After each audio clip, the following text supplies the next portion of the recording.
न तेरा है न मेरा है, ये हिंदुस्तान सबका है। नहीं समझा गया ये बात तो इसमें नुकसान सबका है। समंदर में मिल गई नदियां जो दिखाई नहीं देती, वरना समंदर बनाने में तो एहसान सबका है। स्वागत है आप सबका यंगस्टर क्लासेस पे, जहां आप पाएंगे मैथ, साइंस, एसएसटी और इंग्लिश की क्लासेस बिल्कुल मुफ्त, और पीडीएफ भी मिल जाएगा आपको नोट्स के रूप में। कक्षा 10वीं के आज के अध्याय में हम जानेंगे भारत में राष्ट्रवाद, और ये चैप्टर अपने लिहाज से सबसे ज्यादा वेटेज रखता है। सबसे ज्यादा जो अगर नंबर का पेपर आते हैं तो इसी चैप्टर से आते हैं। तो अंत तक बने रहिएगा। इस वीडियो में आप सबको मिलेगा आखिर कौन कौन से प्रीवियस ईयर में क्वेश्चंस आए थे। तो मैं आपको प्रीवियस ईयर के क्वेश्चन पेपर भी आपको सॉल्व करवा दूंगा, सब्जेक्टिव हो ऑब्जेक्टिव हो। आज अगर आप इस वीडियो को पूरा देखकर जाते हैं तो मटका भर करके लेके जाइएगा, यानी कि ज्ञान का भंडार होगा आपके अंदर, और आप पढ़ा भी सकते हैं, लोगों को बता भी सकते हैं। इतने आसान भाषा में हम आपको बता देंगे। हम इस चैप्टर में जानेंगे कि क्या क्या हम इस चैप्टर में हम देखेंगे कि किस प्रकार से भारत में आजादी आई। तो सबसे पहले चलिए देखते हैं विषय सूची क्या है। सबसे पहले भारत में राष्ट्रवाद, या राष्ट्रवाद का क्या अर्थ है, राष्ट्रवाद को जन्म देने वाले कारक, भारत में राष्ट्रवाद की चेतना का उदय कैसे होता है, यानी कि किस प्रकार से राष्ट्रवाद के बारे में लोग सोचते हैं। फिर पहले विश्व युद्ध का क्या प्रभाव पड़ा भारत के राष्ट्रवादी आंदोलनों पे। उसके बाद सत्याग्रह का क्या अर्थ बनता है, क्योंकि सत्याग्रह ही एक ऐसा एक थॉट था, एक विचार था जो इस गांधीवादी आंदोलन को आगे लेकर के जाता है।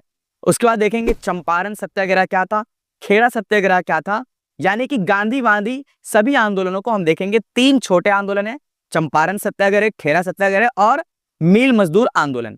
उसके बाद 3 बड़े आंदोलन है जो गांधी जी के हैं, सविनय अवज्ञा, असहयोग। पहले असहयोग हुआ था 1920, 21, 22 में, और उसके बाद सविनय अवज्ञा 1930, और उसके बाद भारत छोड़ो आंदोलन 1942 के अंदर। तो वो 3 छोटे आंदोलन है, 3 बड़े आंदोलन है, इनके बारे में हम जानेंगे। हम जानेंगे कि रॉलेट एक्ट क्या है, हम जानेंगे कि जलियांवाला बाग हत्याकांड कब और क्यों हुआ था, हम जानेंगे कि महात्मा गांधी ने खिलाफत के साथ क्या समझौता किया था, यानी कि खिलाफत आंदोलन के बारे में। हम देखेंगे कि भारत में असहयोग आंदोलन किन वजहों की वजह से स्टार्ट हुआ था और उनकी क्या क्या धाराएं थी, चौरी चौरा हत्याकांड क्या है, और स्वराज पार्टी का गठन क्यों किया गया। हम देखेंगे कि साइमन कमीशन भारत क्यों आता है। हम देखेंगे 1930 का सविनय अवज्ञा आंदोलन, जिसको इंग्लिश में कहते हैं सिविल डिसओबीडियंस, यानी नमक सत्याग्रह भी कहते हैं, दांडी यात्रा भी इनको कहा जाता है। फिर देखेंगे कि नमक यात्रा की क्या क्या सीमाएं थी, मतलब कि नमक यात्रा असफल क्यों रही। हम देखेंगे आगे कि गांधी इरविन समझौता क्या है, और उसमें मुस्लिमों की क्या समस्याएं थी, लोगों ने आंदोलन को किस प्रकार से लिया, और अंततः हम देखेंगे सामूहिक अपनेपन का भाव, यानी कि किस प्रकार से लोगों में राष्ट्रवाद की चेतना को जगाया जाता था, यानी कि किताबों के माध्यम से, कविताओं के माध्यम से, झंडे के माध्यम से। हम इस चैप्टर में ये सारी बातों को जानेंगे। तो बने रहिएगा इस YouTube चैनल पे पूरे जोश के साथ। अब हम देखेंगे इस चैप्टर का इंट्रोडक्शन, थोड़ा सा परिचय देख लेते हैं कि क्या क्या आगे हम पढ़ने वाले हैं। यूरोप में आधुनिक राष्ट्रवाद के साथ ही राष्ट्र राज्यों का भी उदय हुआ। देखिए, राष्ट्रवाद जो आया है भारतीय मूल तक, या फिर एशिया के देशों में, एशिया एक महाद्वीप है, वहां के देशों में जो राष्ट्रवाद की भावना उत्पन्न हुई है, ये कहीं ना कहीं यूरोप की देन है। यूरोप, आपने इससे पहले के जो अध्याय चैप्टर में आपने पढ़ा है, यूनिफिकेशन इन जर्मनी, मतलब जर्मनी का एकीकरण कैसे हुआ। तो मतलब उन राज्यों में पहले, हमारे देश से पहले वहां पर राष्ट्रवाद की भावना का उदय होता है। राष्ट्रवाद का क्या अर्थ होता है, आगे हम जानेंगे कि राष्ट्रवाद किन तरीके से भारत में आया, किन तरीके से राष्ट्रवाद को लेकर के आंदोलन किए गए। तो पहले ही समझिए कि राष्ट्रवाद है क्या। ठीक है, राष्ट्रवाद का मतलब होता है कि सभी लोग अपने हित को छोड़ करके, जैसे कि हम किस भाषा के, हम किस धर्म के, अपने हित को छोड़ दीजिए अपने राष्ट्र के लिए, मतलब कि हम सब भारतीय हैं। ये एक भावना हो सकता है जो राष्ट्रवाद की भावना को बताता है कि हम सब क्या है, एक भारतीय हैं। तो हम सब भारतीय होने के नाते हमारा जो कर्तव्य बनता है वो भारत के लिए बनता है, ना कि अपने अपने मजहब के लिए या फिर अपने भाषा के लिए। तो हम लोग देखेंगे कि किस तरीके से इस राष्ट्रवाद का उदय हो रहा है भारतीय मूल प्रदेश के अंदर। इससे अपने बारे में लोगों की समझ बदलने लगी। राष्ट्रवाद की भावना जब आई एशिया तक या फिर भारत तक, तो अपने लिए या फिर देश के लिए लोगों की समझ बदलने लगी कि देश आखिर है क्या, उनकी पहचान किस बात से परिभाषित होती है, यह भावना बदल गई। हाँ, कि आप अपनी पहचान भूल करके आप अपने राष्ट्र को सर्वोपरि रख रहे हैं, अपने ऊपर रख रहे हैं अपने राष्ट्र को, कि अब जो लड़ेंगे, अब जो आंदोलन करेंगे वो अपने राष्ट्र के लिए करेंगे, न कि अपने भाषा और अपने धर्म के लिए। उसमें राष्ट्र के प्रति लगाव का भाव पैदा होने लगा। नए प्रतीकों और चिन्हों ने, नए गीतों और विचारों ने नए संपर्क स्थापित किए और समुदायों की सीमाओं को दोबारा परिभाषित कर दिया कि समुदाय आप है क्या। समुदाय मतलब भारतीय मूल के समुदाय के लोग हैं आप, ठीक है। ये सब छोड़ दीजिए। जब राष्ट्रवादी आंदोलन होता है, नेशनलिज्म का जो आंदोलन, रिवोल्यूशन होता है, तो यही है कि मतलब आप अपनी भाषा को छोड़ दीजिए, अपने धर्म को छोड़िए, आप राष्ट्र के लिए इस आंदोलन के अंदर आइए, इस आंदोलन के भीतर आइए, ठीक है। और किया और समुदायों की सीमाओं को दोबारा परिभाषित कर दिया। अधिकांश देशों में इन नई राष्ट्रीय पहचान का निर्माण एक लंबी प्रक्रिया में हुआ। जिस तरीके से आपने देखा था फ्रांस की जो क्रांति थी, एक लंबी प्रक्रिया का उदाहरण था कि एक 1789 1789 90 80 के करीब में आंदोलन स्टार्ट हुआ। शुरू होने का 1840 तक ये आंदोलन चल रहा है। तो मतलब कि जिन किसी देश में भी राष्ट्रवाद की भावना का उत्पन्न हो रहा है, एक लंबी प्रक्रिया रही है। हमारे भारत का भी देख लीजिए, 1857 की क्रांति पहली क्रांति हमारे देश की, लेकिन भारत की आजादी 1947 तक चली। तो राष्ट्रवाद की भावना को उत्पन्न करने में लगभग इतने साल लग गए, लोगों को समझाने में, लोगों को समझ आने में कि हम लोग एक राष्ट्र के लिए, एक कुल के लिए लड़ रहे हैं। अब हम देखेंगे कि राष्ट्रवाद का क्या अर्थ होता है। देखिए, राष्ट्रवाद का अर्थ अपने राष्ट्र के प्रति प्रेम की भावना, एकता की भावना तथा एक समान चेतना राष्ट्रवाद कहलाती है। मतलब आप जितने भी लोग हैं, हम और आप सारे के सारे अपने देश के लिए पढ़ रहे हैं भाई, देश में जाकर फौज में जाएंगे, देश के लिए कुछ अच्छा करेंगे। आप किसी और भाषा के हो सकते हैं, मैं किसी और भाषा का हो सकता हूँ। आप किसी और धर्म के होंगे, मैं किसी और धर्म का हो सकता हूँ। तो लेकिन हम सब है तो भारतीय ना। यही भावना राष्ट्रवाद की भावना कहलाती है कि हम सब भारतीय हैं। यही भावना क्या है? राष्ट्रवाद की भावना है। यह लोग समान ऐतिहासिक, राजनीतिक तथा सांस्कृतिक विरासत साझा करते हैं। कई बार लोग विभिन्न भाषा समूह के हो सकते हैं, मतलब मैं अपनी भाषा का हो सकता हूँ, आप अपनी भाषा के हो सकते हैं, मैं अपने मजहब का हो सकता हूँ, आप अपने धर्म के हो सकते हैं, ठीक है। लेकिन हम सब एक सांस्कृतिक विरासत को साझा कर रहे हैं कि हमारे दादा परदादा मतलब बहुत पहले से इस देश में रहते हुए आए और हम लोगों ने, सबों ने कुर्बानियां दी इस देश के लिए, और सभी ने अपने अपने जो एफर्ट्स लगाए इस देश के लिए। और यही भावना राष्ट्रवाद की भावना है। मतलब हम सब भारतीय हैं, यही भावना क्या है? राष्ट्रवाद की भावना है। लेकिन राष्ट्र के प्रति उन्हें एक सूत्र में बांधे रखता है। मतलब कि जब राष्ट्रवादी आंदोलन हो रहे थे तो सभी भाषा के लोग थे, सभी क्षेत्र के लोग थे। कोई यूपी से था, कोई बिहार से था, कोई पंजाब से, तो कोई महाराष्ट्र से। लेकिन ये सब जो लड़ रहे थे वो किन के लिए लड़ रहे थे? हम सब के लिए, मतलब भारत के लिए लड़ रहे हैं।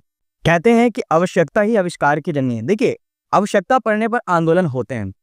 इसी तरीके से जो प्रथम विश्व युद्ध हुआ था, उसने हमारे देश में आंदोलनों की आवश्यकता को बढ़ा दिया। देखिए क्या क्या चीजें हुई थी, प्रथम विश्व युद्ध का भारत पर क्या प्रभाव पड़ा था, इस टॉपिक में हम आज कवर कर रहे हैं। देख रहे हैं कि युद्ध के कारण रक्षा संबंधी खर्चों को बढ़ोतरी हुई थी। मतलब कि देश के अंदर डिफेंस के ऊपर ज्यादा पैसा लगाया गया था, ठीक है। उसके बाद इसे पूरा करने के लिए और देशों से कर्जा लिया गया। और देशों से, अगर आप, ब्रिटेन यहाँ पे राज कर रहा है और देशों से वो कर्जा ले रहा है और हिंदुस्तान में वो टैक्स बढ़ा रहा है कि मतलब कि गरीबों को लूट करके यहाँ से उन लोगों को कर्जा पूरा कर देंगे, ठीक है। इससे भी लोग परेशान हो गए। अतिरिक्त राजस्व जुटाने के लिए कस्टम ड्यूटी और इनकम टैक्स को बढ़ाना पड़ा। मतलब अंग्रेजों ने यहाँ पर अपना टैक्स बढ़ाया हिंदुस्तानियों के ऊपर। युद्ध के वर्षों के बीच में कीमतें बहुत ज्यादा बढ़ गई। 1913 और 1918 के बीच में दाम दोगुना हुए। जो भी चीज मतलब जो 10 रुपए का था वो 20 रुपए का हो गया। तो मतलब आप देख रहे हैं कि सारी चीजें किस तरफ इशारा कर रही है कि ये सारा का सारा बोझ वो हिंदुस्तान से लूटना चाहते थे। उनके ऊपर कर्जा बढ़ा, उन लोगों ने टैक्स हम पे लगाया और टैक्स बढ़ा तो लोगों के अंदर ना खलबली पैदा हो गई, भाई इतना लूटते आए हो। और अब तो क्या है कि आंदोलन को तूल मिल चुका था। मतलब आंदोलन लोग करना चाहते थे, लोग जानते थे कि आंदोलन किस प्रकार से होगा। 1905 के बाद से ग्रामीण इलाकों में लोगों को जबरन सेना में भर्ती किए जाने से भी लोगों में बहुत गुस्सा था। भाई जबरदस्ती आपने हमारे जो एक यंग एज के जो बच्चे थे, जो 19-20 साल के बच्चे थे, उनको जबरदस्ती सेना में भर्ती कर दिया जाता था कि आप जाइए, आप हिंदुस्तान के हैं तो मतलब आप ब्रिटेन की तरफ से आप लड़िए प्रथम विश्व युद्ध के अंदर। तो इससे भी लोग, भाई हमारी जनरेशन खत्म हो रही है, हमारी जनरेशन वहां जाकर के लड़ रही है, किसके लिए? ब्रिटेन के लिए। तो इससे भी लोगों का गुस्सा था। ये देखिए, गुस्सा, खर्चा, ये सारी चीज किस तरफ इशारा कर रही है कि अब जो है अंग्रेजों के खिलाफ जब जन सैलाब आएगा तो ज्यादा बड़ा होगा, ठीक है। भारत के कई भागों में उपज खराब होने के कारण में भोजन की भी कमी हो गई, फसल भी इस टाइम पे बहुत ज्यादा खराब हुआ था और एक महामारी भी फैल गई थी, फ्लू की महामारी। फ्लू की महामारी ने समस्या को और भी गंभीर कर दिया, ठीक है। बहुत सारे लोग मर गए हिंदुस्तान के उस वक्त में। और 1921 की जनगणना के अनुसार अकाल और महामारी के कारण 120 लाख और 130 लाख मतलब इसके करीब में लोग मारे गए। तो मतलब कि बहुत ज्यादा देश के अंदर क्या है, अशांति फैल गई थी 1914 से लेकर के 1918 के बीच में जब प्रथम विश्व युद्ध हुआ था। तो विश्व युद्ध का ये प्रभाव रहा जिससे लोगों ने और भी आंदोलन को क्या कर दिया, दस्तूर दे दिया कि भाई आंदोलन करेंगे किसके खिलाफ, अंग्रेजों के खिलाफ। अगर वीडियो अच्छी लग रही हो तो चैनल को सब्सक्राइब कर दीजिएगा वीडियो देखते हुए ही। देखिए अब जो हम टॉपिक पढ़ेंगे वो पढ़ेंगे एक विचारधारा, सत्याग्रह की विचारधारा। सत्य अगर संधि विच्छेद करते हैं सत्याग्रह को तो सत्य प्लस आग्रह, यानी कि सत्य के लिए आग्रह करना। ये विचारधारा जो थी ये गांधी जी की विचारधारा थी। अब जो इससे आगे के जो टॉपिक्स पढ़ेंगे हम, जो विषय कवर करेंगे, वो सारे के सारे गांधीवादी आंदोलन होंगे, जिसके अंदर असहयोग होगा, जिसके अंदर खिलाफत होगा, जिसके अंदर सविनय अवज्ञा होगा, जिसके अंदर भारत छोड़ो आंदोलन होगा। मतलब ये सारी की सारी जो विचारधारा, एक ही विचारधारा पे सारे के सारे आंदोलन किए गए थे, वह था सत्याग्रह, सत्य के लिए आग्रह करना, यानी कि अहिंसक आंदोलन। हिंसा की इसमें कोई भी गुंजाइश नहीं थी, ठीक है ना। उनका, गांधी जी का मानना था कि अगर सत्य पर रहते, सत्य के लिए आग्रह करें तो हम क्या कर सकते हैं, किसी भी बड़े से बड़े विचारधारा को हम मात दे सकते हैं। और ऐसा उन्होंने अफ्रीका के अंदर किया था। जैसा कि आप सब जानते हैं कि गांधी जी एक केस के सिलसिले में अफ्रीका गए थे और वहां पर उन्होंने एक बड़ा आंदोलन किया था और वहां पर अंग्रेजों से लोहा लिया था, यानी कि अंग्रेजों को हराया था उन्होंने उस आंदोलन के अंदर। सिर्फ एक विचारधारा पे, एक विचारधारा वो क्या थी, वह थी सत्य के लिए आग्रह करना। वो अपने आंदोलन को कभी हिंसक होने ही नहीं देते थे। देखिए सत्याग्रह का क्या अर्थ है, सत्याग्रह यह सत्य तथा अहिंसा पर आधारित एक नए तरह का जन आंदोलन करने का रास्ता था। देखिए कहा जाता है कि गांधी जी ने जो आंदोलन किया अहिंसक आंदोलन नहीं किया। देखिए उनको देख करके लगता भी नहीं है कि वो अहिंसक आंदोलन कर सकते हैं, क्योंकि काफी उनकी एज भी हो चुकी थी और काफी पतले दुबले थे। तो एक तो उनकी विचारधारा में भी नहीं थी कि भाई लड़ना है किसी से, ठीक है। देखिए मरने के लिए, देश के लिए मरने के लिए बहुत से लोगों को आप तैयार नहीं कर सकते, लेकिन अगर आप एक विचारधारा से किसी आंदोलन को आगे लेकर के चल रहे हैं तो आप उस आंदोलन को ज्यादा अच्छे तरीके से सफल कर सकते हैं। और ये गांधी जी बखूबी जानते थे, उन्होंने ऐसा किया था अफ्रीका के अंदर। तो मतलब सत्य के लिए अहिंसा नहीं करना है, सत्य आपको, सत्य आपकी जीत है, कहते सत्य की ही जीत होती है। तो आप जीत आपकी होगी, लेकिन क्या नहीं करना है, अहिंसा नहीं करना है, किसी को मारना नहीं है, किसी को गाली नहीं देना है, किसी पे डंडा नहीं उठाना है, ठीक है। महात्मा गांधी का भारत आगमन व सत्याग्रह का विचार। महात्मा गांधी जनवरी 1915 में भारत लौटे थे, ठीक है। इससे पहले वो अफ्रीका गए थे, इससे पहले वो दक्षिण अफ्रीका में एक केस के सिलसिले में गए थे, जैसा कि हमने बताया अभी आपको। उन्होंने एक नए तरीके के जन आंदोलन के रास्ते पर चलते हुए वहां की नस्ल भेदी सरकार, वहां पे काले गोरों का भेद था, तो वहां की सरकार को उन्होंने इसी विचारधारा के साथ हराया था। किस विचारधारा के साथ, सत्याग्रह की विचारधारा, ठीक है। वे सफलतापूर्वक लोहा ले लिया था। इस पद्धति को वह सत्याग्रह कहते थे। सत्याग्रह के विचार से सत्य की शक्ति पर आग्रह और सत्य की खोज पर जोर दिया जाता था। इस संघर्ष में अंततः सत्य की ही जीत होती है। गांधी जी का विश्वास था कि अहिंसा का यह धर्म सभी भारतीयों को एकता के सूत्र में बांध सकता है। तो गांधी जी अहिंसा को लेके जो बातें कहा करते थे कि हिंसा नहीं करनी है, बिल्कुल भी नहीं करनी है। क्यों? क्योंकि इससे क्या है कि एक बड़ा आंदोलन तैयार किया जा सकता है। देखिए अगर आप लड़ने जा रहे हैं, आप अगर गोली बारूद से लड़े तो आपके पास तो गोली बारूद है नहीं, क्योंकि आप, मतलब हम जो है उस वक्त में गुलामी में थे, तो हमारे पास इतनी हथियार तो थी नहीं। अगर जो लोग लड़ते भी थे, मतलब अहिंसक आंदोलन जो करते भी थे, तो वो लोग क्या, अंग्रेजों को लूट करके ही किया करते थे, ठीक है।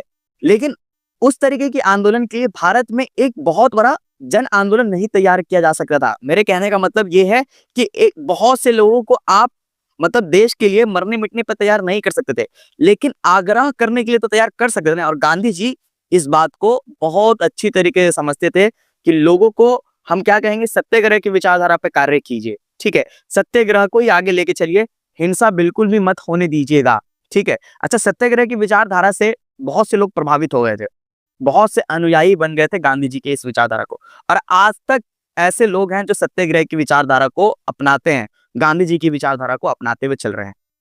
प्यारे बच्चों, देखिए चीजों को जोड़ने का प्रयास कीजिए। गांधी जी 1915 में भारत आए थे, तो 1916 में, 1917 में, मतलब इस तरीके से तारीख को, इतिहास तारीख पे चलता है, तो तारीखों को लिखते रहिएगा जो मैं बता रहा हूँ, और जो आपकी स्क्रीन पर आ रहा है इन सबको पूरा नोट करते रहिए। अपने साथ कॉपी किताब रखिएगा, ठीक है। खाली वीडियो देख करके काम नहीं चलेगा, उनको लिखना पड़ता है, लिखने से चीजें याद हो जाती है। तो गांधी जी 1915 में भारत आए, सत्याग्रह की विचारधारा के साथ आए। अब 1916 में उन्होंने कोई आंदोलन नहीं किया था। ऐसा करने के लिए उनको उनके राजनीतिक गुरु श्री कृष्ण गोखले साहब ने कहा था। 1916 में उन्होंने एक भाषण दिया था सिर्फ। कहां पर? ये बनारस हिंदू यूनिवर्सिटी के अंदर। वहीं पर उनकी मुलाकात राजकुमार शुक्ला जी से हुई थी। राजकुमार शुक्ला जी ने उनसे कहा था कि हमारे चंपारण में, जो कि आज के बिहार के अंदर मोतिहारी जिले में है, पहले वो बिहार में ही था, चंपारण कहलाता था पहले।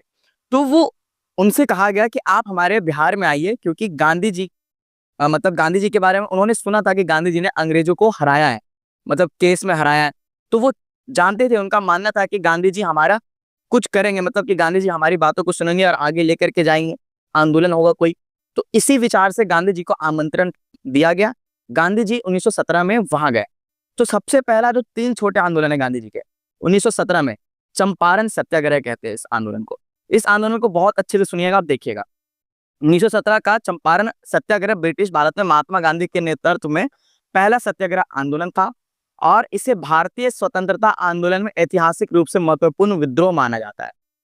यह ब्रिटिश औपनिवेशिक काल के दौरान भारतीय उपमहाद्वीप में बिहार के चंपारण जिले में हुआ एक किसान विद्रोह था, किसानों के लिए था। अब ये विद्रोह किस चीज के लिए था, ये सुनिए।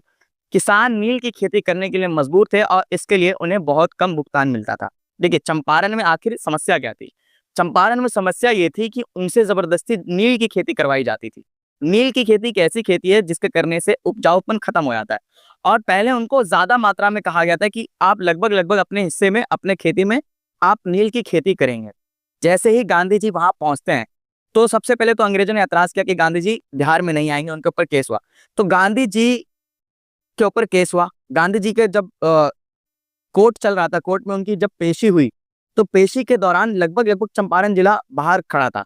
ठीक है, फिर जाकर के कुछ कानून पास किए गए वहां पर। क्या क्या? गांधी जी के कहने पर, क्योंकि गांधी जी के फैन फॉलोइंग देख लीजिए, अभी कोई आंदोलन भी नहीं हुआ लेकिन लोग पूरा चंपारण खड़ा है कोर्ट के बाहर। तो अंग्रेज समझ गए कि गांधी एक छोटा मोटा व्यक्ति नहीं है, ठीक है, इनको समझना पड़ेगा। चंपारण सत्याग्रह के बारे में जरूरी बातें। यह आंदोलन 3 कठिया प्रणाली के खिलाफ था। 3 कठिया प्रणाली क्या? देखो बच्चों, अगर हम एक खेत को 20 भागों में बांटते हैं, तो उनके 3 भागों में खेती करना ही था, मैंडेटरी था, जरूरी था अंग्रेजों के हिसाब से। इसी को 3 कठिया, मतलब कि एक एग्जाम्पल के साथ समझाया मैंने कि मतलब 20 का तीसरे हिस्से पे आपको वो खेती करनी पड़ेगी। इसी को 3 कठिया प्रणाली कहा जाता था।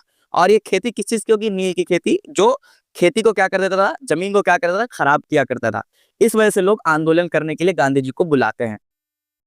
इस आंदोलन के जरिए गांधी जी ने भारतीय स्वतंत्रता संग्राम को एक जननेता मिलाया। इस आंदोलन के बाद 3 कठिया प्रणाली खत्म हो गई और किसानों को अवैध वसूली का मुआवजा भी मिला। देखिए, छोटा सा ही सही, लेकिन भारतीयों की पहली जीत थी ये अंग्रेजों के खिलाफ, जो गांधी जी ने अपने आंदोलन के माध्यम से सफलतापूर्वक हासिल किया था, लोगों के साथ मिल करके, सत्याग्रह का विचार को सामने रख करके, मतलब सत्याग्रह का इस्तेमाल करके। इस आंदोलन ने भारत के युवाओं को आजादी की लड़ाई में आगे बढ़ने के लिए प्रेरित किया। इस आंदोलन में गांधी जी के साथ ब्रिज किशोर प्रसाद साहब, डॉक्टर राजेंद्र प्रसाद साहब और अनुग्रह नारायण सिन्हा साहब और आचार्य कृपलानी जैसे नेता भी गांधी जी के साथ इस आंदोलन में बहुत ज्यादा हिस्से में शामिल थे। ठीक है, मतलब उनके साथ ही, गांधी जी के साथ भी ये लोग भी उनके साथ आंदोलन कर रहे थे बिहार के अंदर, और ये सारे लोग बिहार के ही रहने वाले थे। गांधी जी का जो यह आंदोलन है वह है खेड़ा सत्याग्रह, और ये जो आंदोलन हुआ था ये 1918 में हुआ था। खेड़ा सत्याग्रह क्या है, चलिए देखते हैं। खेड़ा सत्याग्रह की वजह जान लेते हैं। खेड़ा जिले में फसलें नष्ट हो गई थी, प्लेग और हैजा जैसी महामारियां फैल गई थी, मतलब एक बीमारी फैल गई थी उस इलाके में। तो वहां के लोगों ने अंग्रेजों से कहा कि हम लोग पैसे देने के कैपेबल है नहीं, तो टैक्स माफ कर दीजिए। लेकिन सरकार ने टैक्स माफ करने से, यानी सरकार उस टाइम की ब्रिटेन की जो गवर्नमेंट थी, अंग्रेजों ने टैक्स माफ करने से मना कर दिया था। सरकार ने भू राजस्व माफ करने से मना कर दिया था। सरकार ने करों में और बढ़ोतरी कर दी, क्योंकि फर्स्ट वर्ल्ड वॉर हुआ था तो उनको टैक्स चाहिए था, मतलब उनको पैसा चाहिए था अपना कर्ज अदा करने के लिए। तो यहाँ पर वो टैक्स क्या कर रहे थे, बढ़ा रहे थे। ठीक है, लेकिन फिर जब खेड़ा सत्याग्रह का आंदोलन होता तो क्या क्या उसके नतीजे निकलते हैं, देखते हैं। सरकार ने किसानों के कर को माफ कर लिया, सरकार ने कर को निलंबित कर दिया, और सरकार ने कर न देने वाले की संपत्ति जब्त न करने का फैसला किया। पहले क्या था कि अगर आप टैक्स नहीं देंगे तो आपकी संपत्ति को जब्त कर लिया जाएगा, मतलब छीन लिया जाएगा आपसे। लेकिन इस फैसले को भी सरकार ने वापस ले लिया इस आंदोलन के तहत।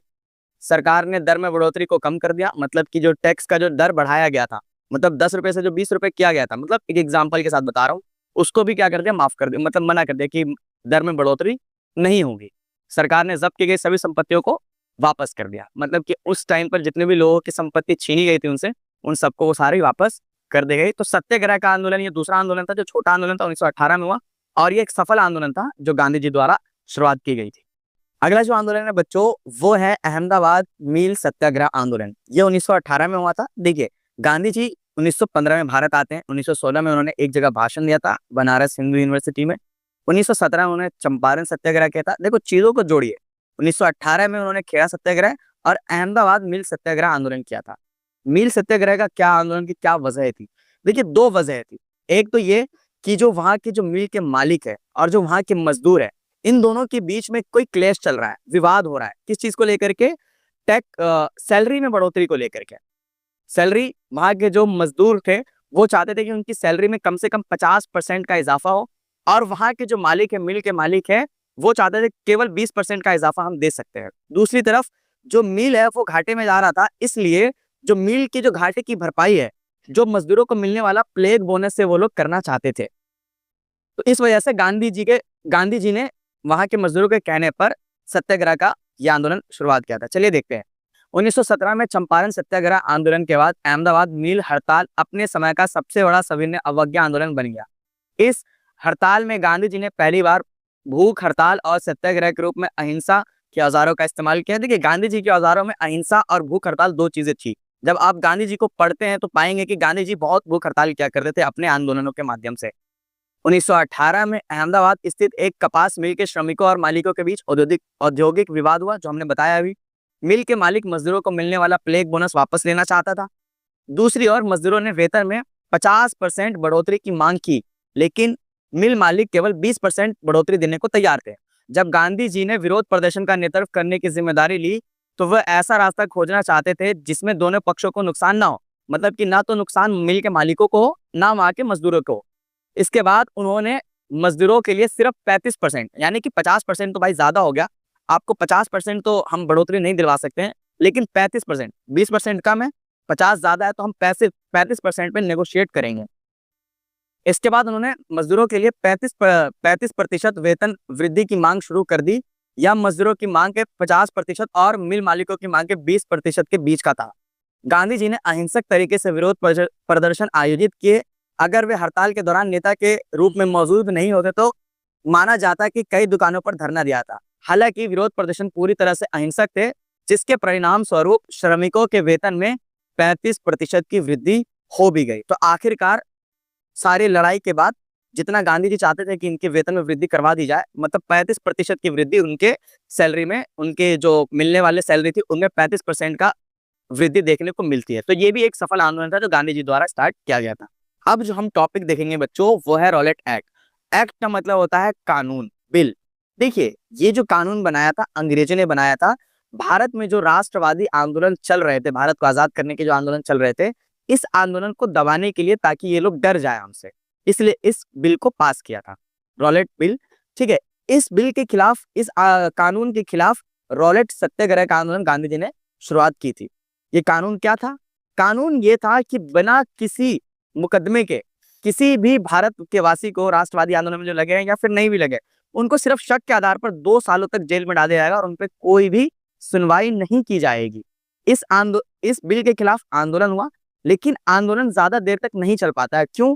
क्योंकि इसके बीच में ही एक घटना घट जाती है जिसको बोलते हैं जलियांवाला बाग हत्याकांड, और उसमें हिंसा हो गई थी, इसलिए गांधी जी ने इस आंदोलन को बहुत जल्दी ही वापस ले लिया था। चलिए बच्चों देखते हैं कि रॉलेट एक्ट आखिर क्या था। राजनीतिक कैदियों को बिना मुकदमा चलाए 2 सालों तक जेल में बंद रखने का प्रावधान था। रॉलेट एक्ट का क्या उद्देश्य था? भारत में राजनीतिक गतिविधियों का दमन करने के लिए था, मतलब कि राजनीतिक गतिविधि जो चल रहा था, राष्ट्रवादी आंदोलन, उसको खत्म करने के लिए लाया गया था ये बिल। रॉलेट एक्ट अन्यायपूर्ण क्यों था भाई? सबसे पहला बड़ा सवाल है, भारतीयों की नागरिक आजादी पर प्रहार किया गया था इसमें, और दूसरा भारतीय सदस्यों की सहमति के बगैर ये बिल पास किया गया था, तो ये अन्यायपूर्ण था भारतीयों के लिए। उसके बाद रॉलेट एक्ट का क्या परिणाम हुआ? ठीक है, तो रॉलेट एक्ट जब कानून आया तो इसके खिलाफ प्रतिक्रिया हुई, जिसको रॉलेट सत्याग्रह कहा जाता है। तो 6 अप्रैल को महात्मा गांधी के नेतृत्व में अखिल भारतीय हड़ताल का आयोजन किया गया। 6 अप्रैल में, मतलब इस बिल के खिलाफ कि हम हड़ताल करेंगे अंग्रेजों के खिलाफ, तो गांधी जी ने इस आंदोलन को शुरुआत की, लेकिन बीच में एक घटना घट जाती है जिसकी वजह से इस आंदोलन को वापस ले लिया जाता है। विभिन्न शहरों में रैली जुलूस हुए, रेलवे वर्कशॉप में कामगारों की हड़ताल हुई, दुकानें बंद हो गई, स्थानीय नेताओं को हिरासत में ले लिया गया, बैंकों, डाक खानों और रेलवे स्टेशनों पर खूब हमले किए गए ताकि अंग्रेज इस कानून को वापस ले लें, लेकिन अंग्रेजों ने इस कानून को वापस नहीं लिया। तो चलिए बच्चों, अब हम देखेंगे जलियांवाला बाग हत्याकांड। देखिए तारीख को जोड़िए, 6 तारीख को गांधी जी ने इस आंदोलन यानी कि रॉलेट एक्ट के खिलाफ आंदोलन स्टार्ट कर दिया था। अब इसी के अंतर्गत आंदोलन होने थे और जगहों पर। तो इसी के मद्देनजर 10 तारीख को पंजाब के कुछ क्षेत्र में आंदोलन किया गया, लेकिन वो आंदोलन हिंसक हो गया, यानी कि अंग्रेजों ने आंदोलनकारियों पे गोलियां बरसा दी।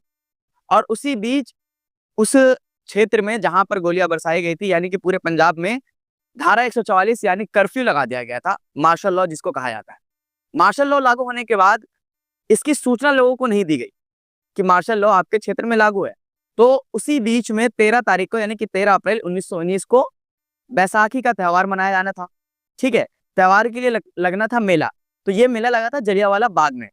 अब जलियांवाला बाग एक चारों तरफ से बाउंड्री वाला एक बागीचा था जहां पर लोग इकट्ठा हुए थे। मेला मतलब मेला लगा हुआ था वहां पर, और वहां पर धारा 144 की कोई भी सूचना नहीं दी गई थी। इसी के मद्देनजर आप देखिए उधर जनरल डायर क्या करता है। जनरल डायर अपनी सेना लेकर के आता है और अंधाधुंध उन लोगों पर गोलियां बरसा देता है। क्यों? क्योंकि उन लोगों ने धारा 144 का उल्लंघन किया था। अरे उल्लंघन तो जब ना होता जब लोगों को पता होता है कि हाँ भाई यहाँ पे धारा लागू की गई है। चलिए देखते हैं कि जलियांवाला बाग हत्याकांड आखिर है क्या। 10 अप्रैल 1919 को अमृतसर में पुलिस ने शांतिपूर्ण प्रदर्शनकारियों पर गोली चलाई। इसके कारण लोगों ने जगह जगह पर सरकारी संस्थानों पर आक्रमण किया। अमृतसर में मार्शल लॉ लागू हो गया और इसकी कमान जनरल डायर के हाथों में सौंप दी गई। जलियांवाला बाग का दुखद नरसंहार 13 अप्रैल तारीख को लिख लीजिएगा, 13 अप्रैल 1919 के दिन हुआ था, जिस दिन पंजाब में बैसाखी मनाई जा रही थी।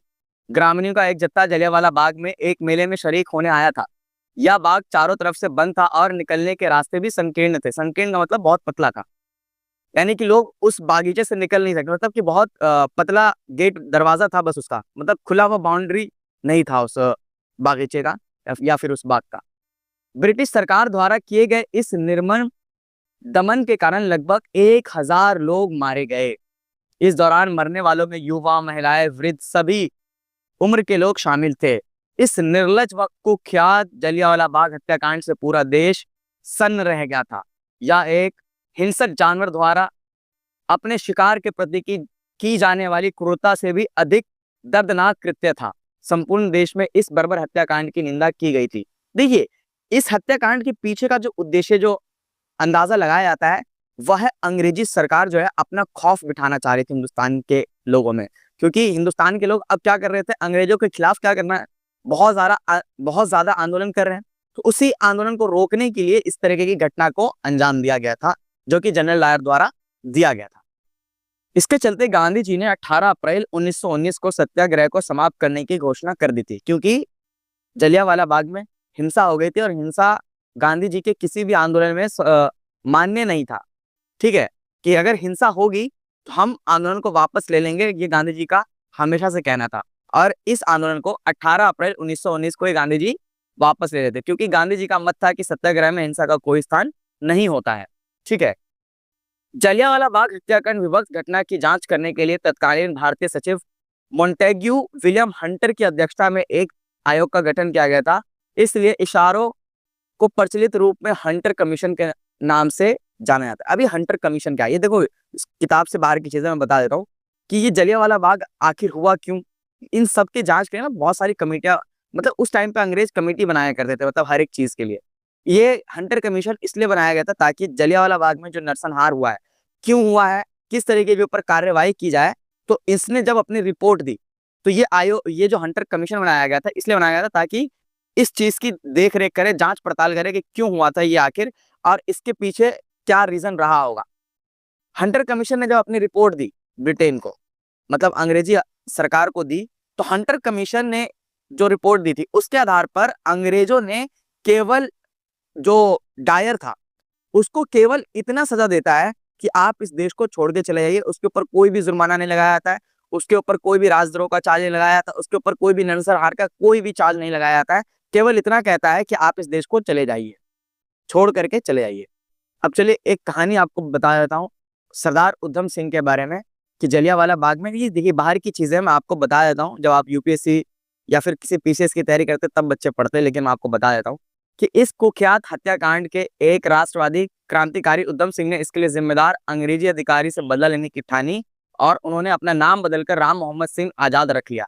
मतलब कि वो एक सरदार उधम सिंह नाम का एक व्यक्ति था जिसने ये जो जलियांवाला बाग हत्याकांड हुई थी उस टाइम पर उन्होंने वो हत्याकांड देखी थी। बहुत छोटे थे उस टाइम पे, वो बहुत छोटे से मतलब बहुत ज्यादा छोटे नहीं थे, मतलब अकलमंद थे। तो उन्होंने उस टाइम पर ही ठान लिया था कि कभी ना कभी मैं इस डायर को मार करके रहूंगा, ठीक है। और उसी को ढूंढते हुए चले जाते हैं ब्रिटेन के अंदर। वास्तव में वर्ष 1919 में हुए पंजाब में विरोध प्रदर्शन का निर्मम तरीके से lieutenant governor Michael O'Dwyer ने कुचला था। किस अंग्रेज अधिकारी से बदला लेने के लिए उधम सिंह ब्रिटेन चले गए और वहां पर उन्होंने lieutenant governor Michael O'Dwyer की हत्या कर दी थी। इस अपराध के कारण ब्रिटिश सरकार ने वर्ष 1940 में उधम सिंह को दोषी करार देते हुए फांसी दे दी थी और 1974 में भारत सरकार द्वारा राष्ट्रवादी क्रांतिकारी उधम सिंह की अस्थिया को भारत लाया गया था। इनके ऊपर एक मूवी भी बनी हुई है, सरदार उधम सिंह, देख लीजिएगा एग्जाम के बाद। तो जिस डायर को ये मारने गए थे, जिस डायर ने इस हत्या को करवाया था, वो डायर पहले ही मर चुका था, ठीक है। लेकिन इसमें दो डायर है, एक जनरल एच डायर है, जनरल ओ डायर है। तो ओ डायर ने गोलियां चलवाई थी, वो बहुत पहले 1926 या 27 के टाइम पे ही वो मर गया था।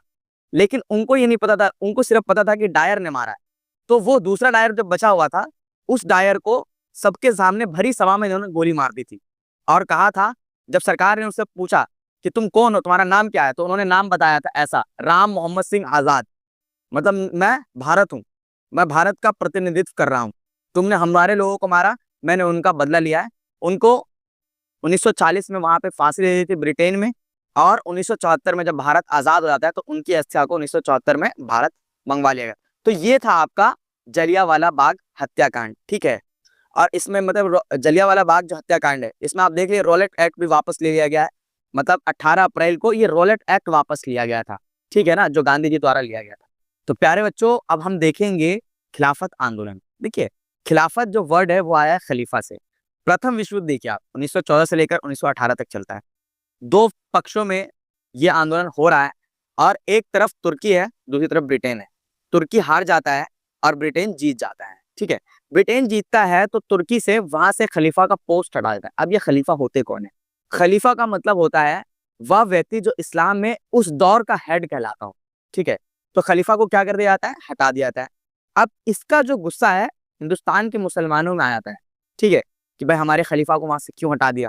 तो उन लोगों ने यहाँ ब्रिटेन, क्योंकि यहाँ पर भी राज कर रहा है, तो बात उनकी पहुंच जाएगी अंग्रेजों तक जो वहां से हटाया गया है। तो उन लोगों ने, मतलब यहाँ के मुसलमानों ने अंग्रेजों के खिलाफ आंदोलन करना चाहा। उस आंदोलन का नाम है खिलाफत आंदोलन। अब देखिए इस खिलाफत आंदोलन को असहयोग आंदोलन में मिला लिया जाता है। ये आंदोलन दो भाइयों द्वारा स्टार्ट किया गया था जिनको अली ब्रदर्स कहा जाता है, अली, मोहम्मद अली और शौकत अली, ठीक है। अब मोहम्मद अली और शौकत अली से मिल करके गांधी जी ये कहते हैं कि आप लोग हम लोगों का साथ दीजिए इस आंदोलन में, यानी कि जो इसके बाद आंदोलन हो रहा है असहयोग आंदोलन में हम लोगों का साथ दीजिए और हम लोग आपका साथ खिलाफत आंदोलन में देंगे। इस तरीके से हम दोनों का ही आंदोलन क्या होगा, बहुत ज्यादा वास्ट नजर आएगा, बहुत बड़ा आंदोलन नजर आएगा। तो खिलाफत आंदोलन को असहयोग आंदोलन में मिला लिया जाता है। इसके तहत, क्योंकि उस टाइम पर दोनों की जो मांग थी वो क्या है, स्वराज ही मांग है, मतलब उन लोगों को देश से भगाना ही मांग है, ठीक है। अंग्रेज को मुसलमान भी भगाना चाहते थे और अंग्रेज को हिंदू भी भगाना चाहते थे, अंग्रेज को गांधी जी भी भगाना चाहते थे। मतलब जितनी भी विचारधाराएं उस टाइम पे लड़ रही थी वो सभी अंग्रेज को भगाना चाहते थे, लेकिन तरीके अलग अलग थे। तो गांधी जी ने अपनी सूझबूझ से इस आंदोलन को अपने साथ असहयोग आंदोलन में मिला लिया ताकि हिंदू मुस्लिम एकता को और भी ज्यादा मजबूती नजर आए, ठीक है, हिंदू मुस्लिम एकता को और भी ज्यादा मजबूत किया जा सके। तो देखते हैं खिलाफत आंदोलन आखिर है क्या। रॉलेट सत्याग्रह की असफलता के बाद से गांधी पूरे भारत में और भी ज्यादा जनाधार वाला आंदोलन खड़ा करना चाहते थे, मतलब कि एक वास्ट आंदोलन खड़ा करना चाहते थे, लेकिन मुस्लिम इन आंदोलनों से जुड़ना नहीं चाहते थे। उन्हें विश्वास था कि बिना हिंदू और मुस्लिम को एक दूसरे के समीप लाए ऐसा कोई अखिल भारतीय आंदोलन खड़ा नहीं किया जा सकता। इसलिए उन्होंने खिलाफत का मुद्दा उठाया। मैंने बताया ना कि वो जानते थे कि हिंदू मुस्लिम जब तक एक नहीं होंगे, जब तक इस देश में कोई बड़ा आंदोलन नहीं किया जा सकता है। इसलिए गांधी जी ने असहयोग आंदोलन में खिलाफत आंदोलन को मिला लिया ताकि मुस्लिमों की भी उनके आंदोलनों में बहुत ज्यादा बढ़ चढ़ के हिस्सा मुस्लिम लेने लगे, क्योंकि खिलाफत और असहयोग दोनों अब एक हो चुका है। खलीफा की तत्कालीन शक्तियों की रक्षा के लिए मार्च 1919 में बंबई में एक खिलाफत समिति का गठन किया गया था। मोहम्मद अली और शौकत अली, अली बंधुओं के साथ साथ कई युवा मुस्लिम नेताओं ने इस मुद्दे पर संयुक्त जन कार्रवाई की संभावना तलाशने के लिए महात्मा गांधी के साथ चर्चा शुरू कर दी थी। सितंबर 1920 में कांग्रेस के कलकत्ता अधिवेशन में महात्मा गांधी ने भी दूसरे नेताओं को इस बात पर राजी कर लिया कि खिलाफत आंदोलन के समर्थन और स्वराज के लिए एक असहयोग आंदोलन शुरू किया जाना चाहिए। ठीक है, तो गांधी जी की बहुत सूझबूझ की रणनीति थी, राजनीति थी, जिसमें उन्होंने खिलाफत आंदोलन को अपने साथ असहयोग आंदोलन में मिला लिया और उस टाइम के बाकी के कांग्रेस के नेताओं को भी इस बात पर राजी करा लिया। ये कांग्रेस का अधिवेशन का, अभी एक वर्ड आया, कांग्रेस का अधिवेशन क्या होता है। देखिए, कांग्रेस जब बना उसके बाद हर साल एक मीटिंग बुलाई जाती थी कांग्रेस की, उसी को कांग्रेस का अधिवेशन कहा जाता है। तो कलकत्ता में 1920 में ये मीटिंग बुलाई गई थी। तो ये था आपका खिलाफत आंदोलन। अब अगला जो आंदोलन हम पढ़ेंगे वो है असहयोग आंदोलन। प्यारे बच्चों, इस आंदोलन को बहुत अच्छे से सुनिएगा, देखिएगा और सारी चीजों को नोट कर लीजिएगा, क्योंकि ये गांधी जी का पहला सबसे बड़ा आंदोलन था जिसको असहयोग आंदोलन कहा जाता है। असहयोग का मतलब होता है सहयोग नहीं करना, इंग्लिश में कहे तो नॉन कोऑपरेशन मूवमेंट। देखिए बच्चों, इस आंदोलन को क्यों किया गया था। देखिए, गांधी जी अपनी किताब हिंद स्वराज में लिखते हैं कि भारत के अंदर अगर अंग्रेज है तो हमारे सहयोग से है, जो अंग्रेज कह रहा है हम वो कर देते हैं। अब क्या करेंगे कि हम जो वो कहेगा हम करेंगे ही नहीं। ठीक है, आप स्कूल मत जाइए, क्योंकि अंग्रेजों ने कह रखा है स्कूल है तो आप स्कूल मत जाइए। आप वकालत करने मत जाइए, आप जज है तो आप कोर्ट में मत जाइए, आप वकील है तो आप कोर्ट में मत जाइए, आप किसान है तो आप टैक्स मत दीजिए। इस तरीके की बात, मतलब कि अंग्रेजों को बौखला देना, पागल कर देना, जो वो कह रहा है उनके खिलाफ कार्य करना है। ठीक है, इससे क्या होगा। और हाँ, इसमें एक और चीज जोड़ी गई थी, वो था मेक इन इंडिया। अपनी चीजों का अपने ही देश के अंदर बना करके अपने चीजों का इस्तेमाल कीजिए, अपने देश का, जिसमें make in India, made in India अभी चल रहा है। तो गांधी जी ने ही शुरुआत की थी इस चीज की कि अपने देश में अगर बना करके बेचोगे, अपने देश का माल अगर खरीदोगे, तो इससे क्या होगा कि यहाँ के जो वस्तुएं होंगी उसको प्रोत्साहन मिलेगा और टैक्स भी अंग्रेजों को कम जाएगा। और माना जाता है कि इतिहास की जब किताब आप पढ़ते हैं तो देखते हैं कि अंग्रेजों का इस आंदोलन से बहुत नुकसान भी हुआ था। तो देखिए, असहयोग आंदोलन आखिर है क्या और इसके क्या क्या धाराएं थी। धाराओं का मतलब कि शहरों में आंदोलन कितना फैला था, ठीक है, किन बातों के लिए आंदोलन फैला था, गाँव में ये आंदोलन किन तरीकों से था और बागानों में ये आंदोलन किन तरीकों से था। तो बने रहिएगा चैनल पर, देखते हैं असहयोग क्यों। अपनी प्रसिद्ध पुस्तक हिंद स्वराज 1919 में उन्होंने लिखा था, महात्मा गांधी ने लिखा है कि भारत में अंग्रेजी राज इसलिए स्थापित हो पाया क्योंकि भारतीयों ने उनके साथ सहयोग किया और उसी सहयोग के कारण अंग्रेज हुकूमत कर रहे हैं। यदि भारतीय सहयोग करना बंद कर दे तो अंग्रेजी राज 1 साल के अंदर चरमरा जाएगी और स्वराज आ जाएगा। स्वराज का मतलब होता है अपने आप खुद से राज करेंगे हम लोग। ठीक है, स्वराज का मतलब ये होता है। गांधी जी को विश्वास था कि यदि भारतीय लोग सहयोग करना बंद करने लगे तो अंग्रेजों के पास भारत को छोड़कर चल जाने के अलावा और कोई चारा नहीं रहेगा। जी अच्छा, ये गांधी जी की जो पुस्तक है बहुत फेमस पुस्तक है, इसको अंडरलाइन कर लीजिए, इसको लिख लीजिए, 1 नंबर में आ सकता है कि हिंद स्वराज किसने लिखी, या फिर गांधी जी द्वारा लिखा गया एक पुस्तक का नाम बताइए, तो हिंद स्वराज का नाम लिखना है। और उन्होंने इस किताब में ये बात लिखी है कि भारत के अंदर अगर अंग्रेज है तो हमारे सहयोग से है, अगर हम उनको सहयोग करना बंद कर देते हैं तो 1 साल में ही अंग्रेज देश को छोड़ करके चला जाएगा। प्यारे बच्चों, अब हम देखते हैं असहयोग आंदोलन के कारण क्या थे। देखिए, पहला था प्रथम विश्व महायुद्ध की समाप्ति के बाद अंग्रेजों द्वारा भारतीय जनता का शोषण बढ़ गया था, मतलब टैक्स बढ़ा दिया गया था। अच्छा, पिछला जितना भी आप लोगों ने घटनाएं पढ़ी है वही सारी घटनाएं कारण है इस आंदोलन के। ठीक है, जिसमें आप देखिए अंग्रेजों द्वारा स्वराज प्रदान करने से मुकर जाना। उन्होंने कहा था कि फर्स्ट वर्ल्ड वॉर के बाद हम देश को वो दे देंगे, स्वराज दे देंगे, लेकिन उन्होंने ऐसा किया नहीं। रॉलेट एक्ट को पारित कर देना, रॉलेट एक्ट मतलब कि जबरदस्ती लोगों को जेल के अंदर डाले, ये भी एक कारण रहा है, ताकि क्योंकि इसी की वजह से जलियांवाला बाग हत्याकांड हो गया और उसकी जो छवि थी लोगों के अंदर बहुत ज्यादा बुरी छवि बन गई अंग्रेजों के खिलाफ। तो लोगों ने कहा कि नहीं, अब इस आंदोलन को करना ही होगा, चाहे जिस हाल में किया जाए, गांधी जी का अब साथ देना ही पड़ेगा। जलियांवाला बाग हत्याकांड हो गया। कलकत्ता अधिवेशन में 1920 में कांग्रेस द्वारा असहयोग आंदोलन का प्रस्ताव बहुमत से पारित हुआ, है ना। तो कलकत्ता का जो अधिवेशन हुआ था तो उसमें ये बात डिसाइड कर लिया गया कि अब जो है गांधी जी के साथ मिल करके इस आंदोलन को आगे बढ़ाएंगे। तो ये कारण भी है, इस कारण को इसी तरीके से लिख लीजिए ताकि आप लोग एग्जाम में इन चीजों को भूले नहीं। समझिए ये क्या है। देखिए, असहयोग आंदोलन का जो कारण है, इससे पहले की सारी घटनाएं कारण है, ठीक है। उन घटनाओं पर अभी तक कोई भी, देखो जलियांवाला बाग हत्याकांड जैसा घटना देख रहे हो, लोगों को जबरदस्ती मार दिया गया जानबूझ करके लोगों में खौफ बिठाने के लिए। तो गांधी जी भी दिखा देना चाहते थे कि हम लोग भी तुम लोगों से कम नहीं है। तो मेक इन इंडिया का भी कॉन्सेप्ट जो चरखा है जो गांधी जी की, इसी आंदोलन से आई है। और इसी आंदोलन के बाद गांधी जी ने कभी भी जो विलायती कपड़े होते हैं, क्योंकि गांधी जी एक वकील थे तो वो कोट वगैरह पहना करते थे, इस आंदोलन के बाद उन्होंने कभी भी कोट नहीं पहना।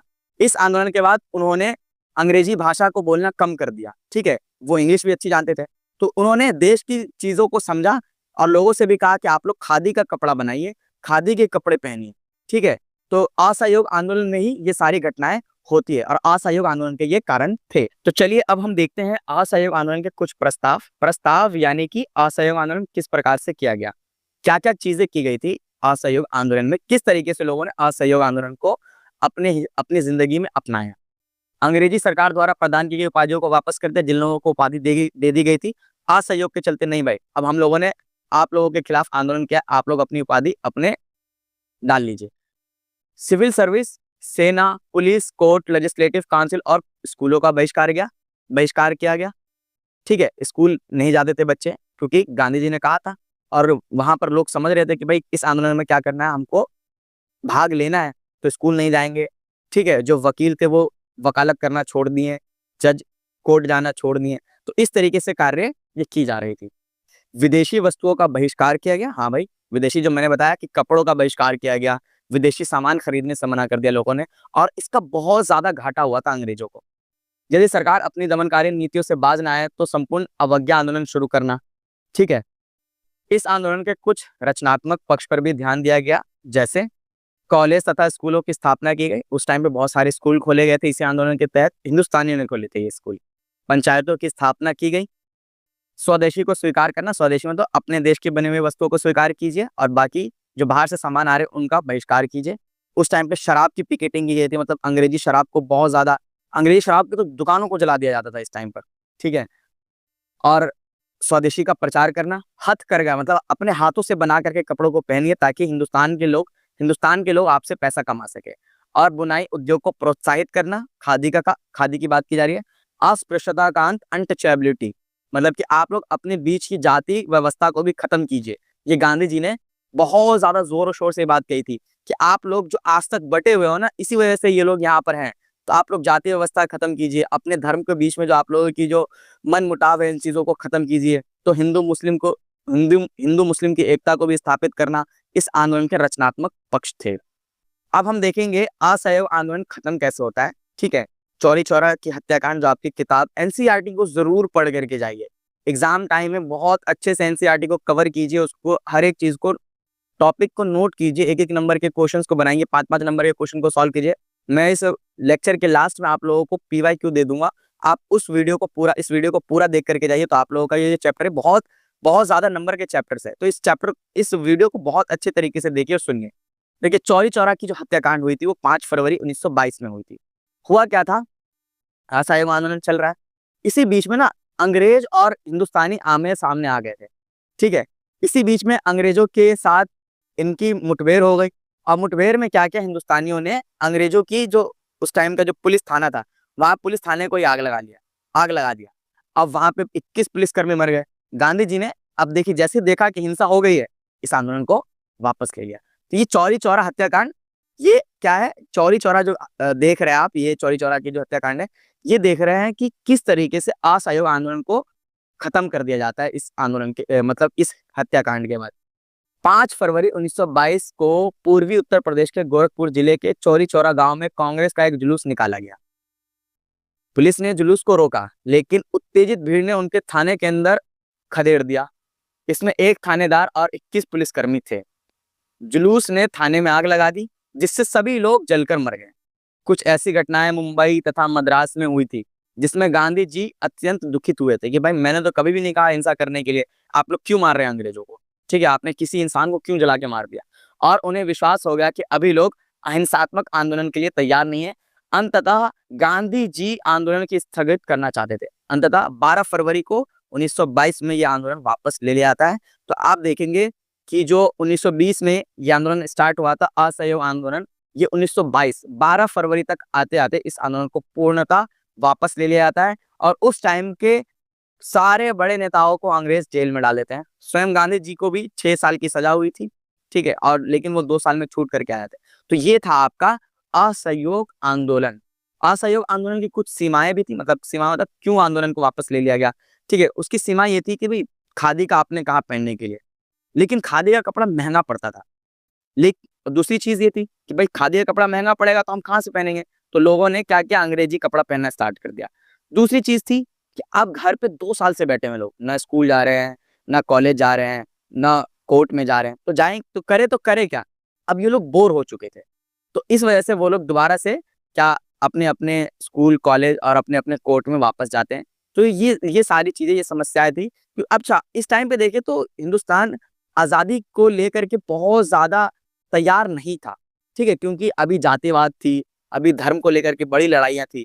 तो अगर उस टाइम पे आजादी मिल भी जाती तो बहुत ज्यादा उस टाइम पे देखता कि दंगे फैलने के चांसेस थे। तो गांधी जी ने हिंसा का कभी भी प्रोत्साहन नहीं किया और कहा कि चलो इस आंदोलन को वापस लेते हैं, और 12 फरवरी 1922 को इस आंदोलन को वापस ले लिया। तो यह था आपका असहयोग आंदोलन। अच्छा, ये आंदोलन वापस लेते ही एक स्वराज पार्टी की गठन कर दी जाती है, ठीक है, स्वराज पार्टी, क्योंकि ये आंदोलन बहुत ज्यादा फैल गया था। हिंदुस्तानियों को लगने लगा था कि अब जो है भारत के अंदर स्वराज आ जाएगा, हम जीत जाएंगे। लेकिन गांधी जी ने आंदोलन वापस लिया तो इससे कुछ लोग नाराज हो जाते हैं और कांग्रेस के अंदर ही एक नई पार्टी का गठन कर देते हैं, जिसको स्वराज पार्टी कहा जाता है। स्वराज पार्टी CR दास और मोतीलाल नेहरू ने परिषद राजनीति में वापस लौटने के लिए कांग्रेस के भीतर ही स्वराज पार्टी का गठन कर दिया था। तो आ सकता है कि स्वराज पार्टी का गठन किन दोनों लोगों ने मिलकर किया, तो CR दास और मोतीलाल नेहरू साहब का नाम याद रखिएगा। जवाहरलाल नेहरू और सुभाष चंद्र बोस ये सारे युवा नेता थे उस टाइम के, जो ज्यादा उग्र जन आंदोलन और पूर्ण स्वतंत्रता के लिए दबाव बनाए हुए थे। तो ये लोग चाहते थे कि पूरी तरीके से आजादी आए भारत के अंदर। ये लोग बहुत यंग एज के लोग थे, तो एकदम उग्र आंदोलन करना चाहते कि एक से ईंट बजा देंगे, ठोक देंगे सालों को।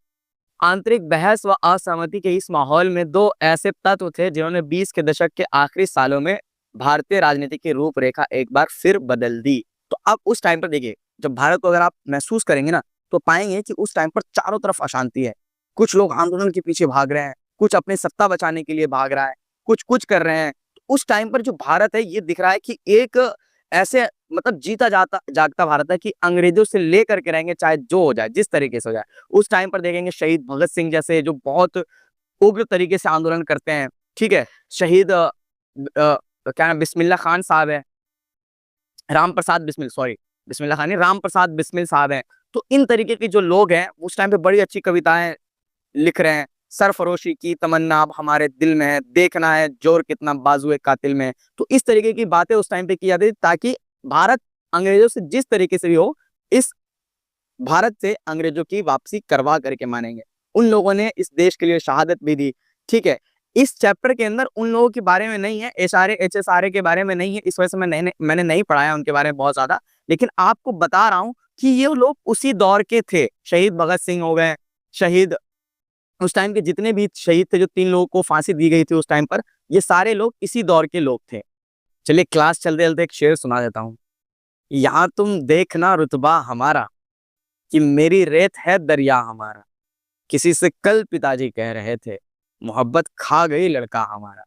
तो लड़कों, मोहब्बत के पीछे मत पड़ना, कहीं तुम्हारे पिताजी को भी ये बात किसी से कहना पड़े। तो पढ़ाई कर लो, पढ़ाई करके कुछ बन जाओ, उसके बाद तो खैर सब कुछ मिलना ही है। लड़कियों से भी सेम बात कह रहा हूँ, जो लड़का और लड़कियां देख रही हैं, कहीं आप लोग मेरे ऊपर इल्जाम लगा दे आपने सिर्फ लड़कों के लिए बोल दिया। तो आंदोलन के भीतर कौन कौन सी अलग अलग धाराएं थी, मतलब शहरों में आंदोलन किस प्रकार से हुआ था, फिर गांव में कैसे और बागानों में कैसे। 3 छोटे टॉपिक से, बहुत साधारण टॉपिक से, ध्यान से सुनिएगा। शहरों में आंदोलन की शुरुआत शहरी मध्य वर्ग की हिस्सेदारी के साथ हुई। देखो, मध्य वर्ग किसको होते हैं, मिडिल क्लास लोग। तो शहरों में मिडिल क्लास लोग ही तो रहते हैं, गरीब लोग तो गाँव की तरफ रहते हैं।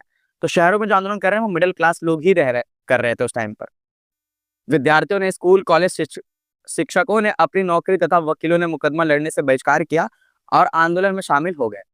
प्रांतों में परिषद चुनाव का बहिष्कार किया गया, विदेशी सामानों का बहिष्कार किया गया और शराब की दुकानों पर शराब की दुकानों के सामने खूब सारे प्रदर्शन किए गए। तो ये था शहरों में जो घटनाएं हो रही थी, ठीक है। अब देखिए नेक्स्ट है हमारा ग्रामीण इलाकों में विद्रोह। किसानों और आदिवासियों का संघर्ष धीरे धीरे हिंसक हो गया।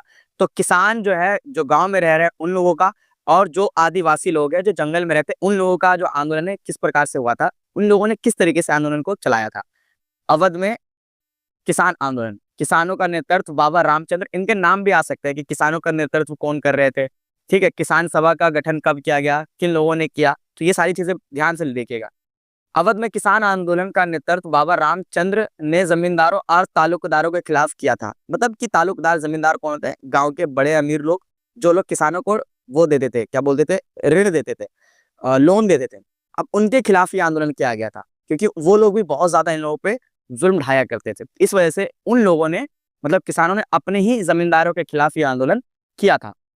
अवध किसान सभा की स्थापना 1920 में जवाहरलाल नेहरू, बाबा रामचंद्र और अन्य कुछ लोगों के नेतृत्व में की गई थी। आंध्र प्रदेश में आदिवासियों का आंदोलन, अब ये देखिए जैसे गुरिल्ला आंदोलन इसको बोला जाता है। आदिवासी मतलब कि जो लोग जंगलों में उस टाइम पर रह रहे थे। तो आंध्र प्रदेश में आदिवासियों का आंदोलन, आंध्र प्रदेश के गुडेम पहाड़ियों में अल्लूरी सीताराम राजू के नेतृत्व में उग्र गुरिल्ला आंदोलन फैल गया। विद्रोहियों ने पुलिस थाने पर हमले किए और ये इन राजू साहब को पकड़ के 1924 में उनको फांसी भी दे दी गई थी। तो मतलब ये लोग भी, जो लोग जंगलों में रह रहे थे उनको आदिवासी कहा जा रहा है, और ये लोग भी क्या कर रहे हैं कि अंग्रेजों के खिलाफ आंदोलन कर रहे हैं, क्योंकि अंग्रेजों ने जंगल में रहने वाले लोगों पर भी, आदिवासियों पर भी बड़ा जुल्म ढाया था। और राजू साहब को पकड़ते हैं और इनको जेल में डाल दिया था। इनके बारे में एक बहुत फेमस कहानियां भी है, जो किताब एनसीईआरटी में आपको मिल जाएगा। बहुत जादू वाले व्यक्ति कहे जाते हैं इनको, बहुत पूजा भी जाता था इनको उस टाइम पे। अब देखते हैं बागानों में स्वराज। बागान मतलब जहां पर चाय का बागान वगैरह हो, जहाँ पे चाय पत्ती उगाई जाती है, वहां पर स्वराज के लिए किस तरीके से लोगों ने आंदोलन किए थे। मतलब कि असहयोग आंदोलन का ही पार्ट है ये भी। ठीक है, बागान श्रमिकों के लिए स्वराज का अर्थ था चार दीवारी से बाहर स्वतंत्र रूप से आवाजाही। देखिए हुआ क्या था, एक कानून ला करके अंग्रेजों ने जो बागान में काम करने वाले मजदूर थे ना, उन सबको कह दिया था कि आप जब इस चार दीवारी से बाहर जाइएगा तो आपको पहले अंग्रेज से परमिशन लेना पड़ेगा। ठीक है, तो वो लोग जब ये सुनते हैं कि गांधी जी ने असहयोग आंदोलन चलाया है, अंग्रेजों की बात नहीं मानी, तो उन लोगों ने भी अपनी चार दीवारी लांग दी। चलो भाई, अपने अपने घर भाग जाते हैं। जैसे उन लोगों ने चार दीवारी से बाहर आए, तो जब वो बाहर आते तो उनको कोई सुविधा नहीं मिलती कि वो अपने घर जा सके। जैसे कि ट्रेन का हड़ताल था उस दिन, कोई भी मतलब गाड़ी वगैरह नहीं मिलती। अंग्रेज उन सबको पकड़ते हैं, फिर चार दीवारी में डालते हैं और तबीयत से ठोक देते हैं। तो इस तरीके से मतलब, लेकिन आंदोलन उन लोगों ने करना चाहा था और किया भी था, वो लोग भाग भी गए थे, है ना। तो उन्होंने 1859 के अंतर्देशीय आप्रवासन अधिनियम का विरोध किया। वो यही विरोध था, असहयोग करेंगे हम, भाई तुम लोगों ने कानून बनाया हम नहीं मानेंगे, क्योंकि गांधी जी ने कहा हमारे देश में असहयोग आंदोलन चल रहा है, हम नहीं मानेंगे।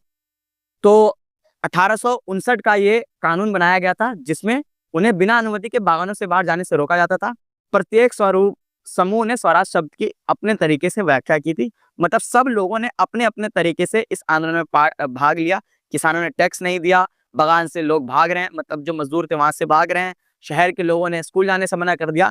तो ये आपका पूरा का पूरा टॉपिक है कि किस तरीके से असहयोग आंदोलन शहरों में रहा, बागानों में रहा, गाँवों में रहा, किस तरीके से लोगों ने समाज के अंदर जाति एकता को खत्म करने की, जातिवाद जो था उसको खत्म करने की बात की, किस तरीके से लोगों ने हिंदू मुस्लिम एकता की बात की। ठीक है, अस्पृश्यता का उन्मूलन किया गया, अनटचेबिलिटी को खत्म करेंगे। इसी टाइम की एक और जो घटना थी वो थी स्वदेशी की घटना। इसी तरीके इसी वक्त की जो एक और घटना थी वह क्या है कि भारत के अंदर चीजों को बनाई है। तो ये सारी चीजें आपके क्या है, ये असहयोग आंदोलन था जो 1922 तक, ये देखो अब ये चल रहा है। लोग अपनी अपनी तरीकों से इस आंदोलन में भाग ले रहे हैं, अपना पार्ट दे रहे हैं। ठीक है, तो ये टॉपिक था आपका पूरा असहयोग आंदोलन। मुश्किल था संभलना ही पड़ा घर के वास्ते, फिर घर से निकलना ही पड़ा घर के वास्ते, मजबूरियों का नाम हमने शौक रख दिया, फिर शौक बदलना ही पड़ा घर के वास्ते। कमेंट सेक्शन में गाली मत दीजिए कि मैं बहुत बुरा गाया हूँ, ठीक है, लेकिन शेर बड़े अच्छे थे।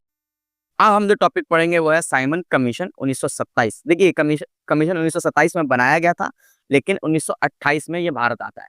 अब ये है क्या, देखिए हर 10 साल पे जो ब्रिटेन सरकार है यहाँ पर कुछ ना कुछ बना करके भेजती थी, वहां से बना करके, मतलब चाय पकौड़े नहीं, कानून बना करके भेजा करती थी। फिर उसका जायजा लिया करती थी कि भाई इसमें क्या कमी थी, इससे फायदा हुआ नुकसान हुआ।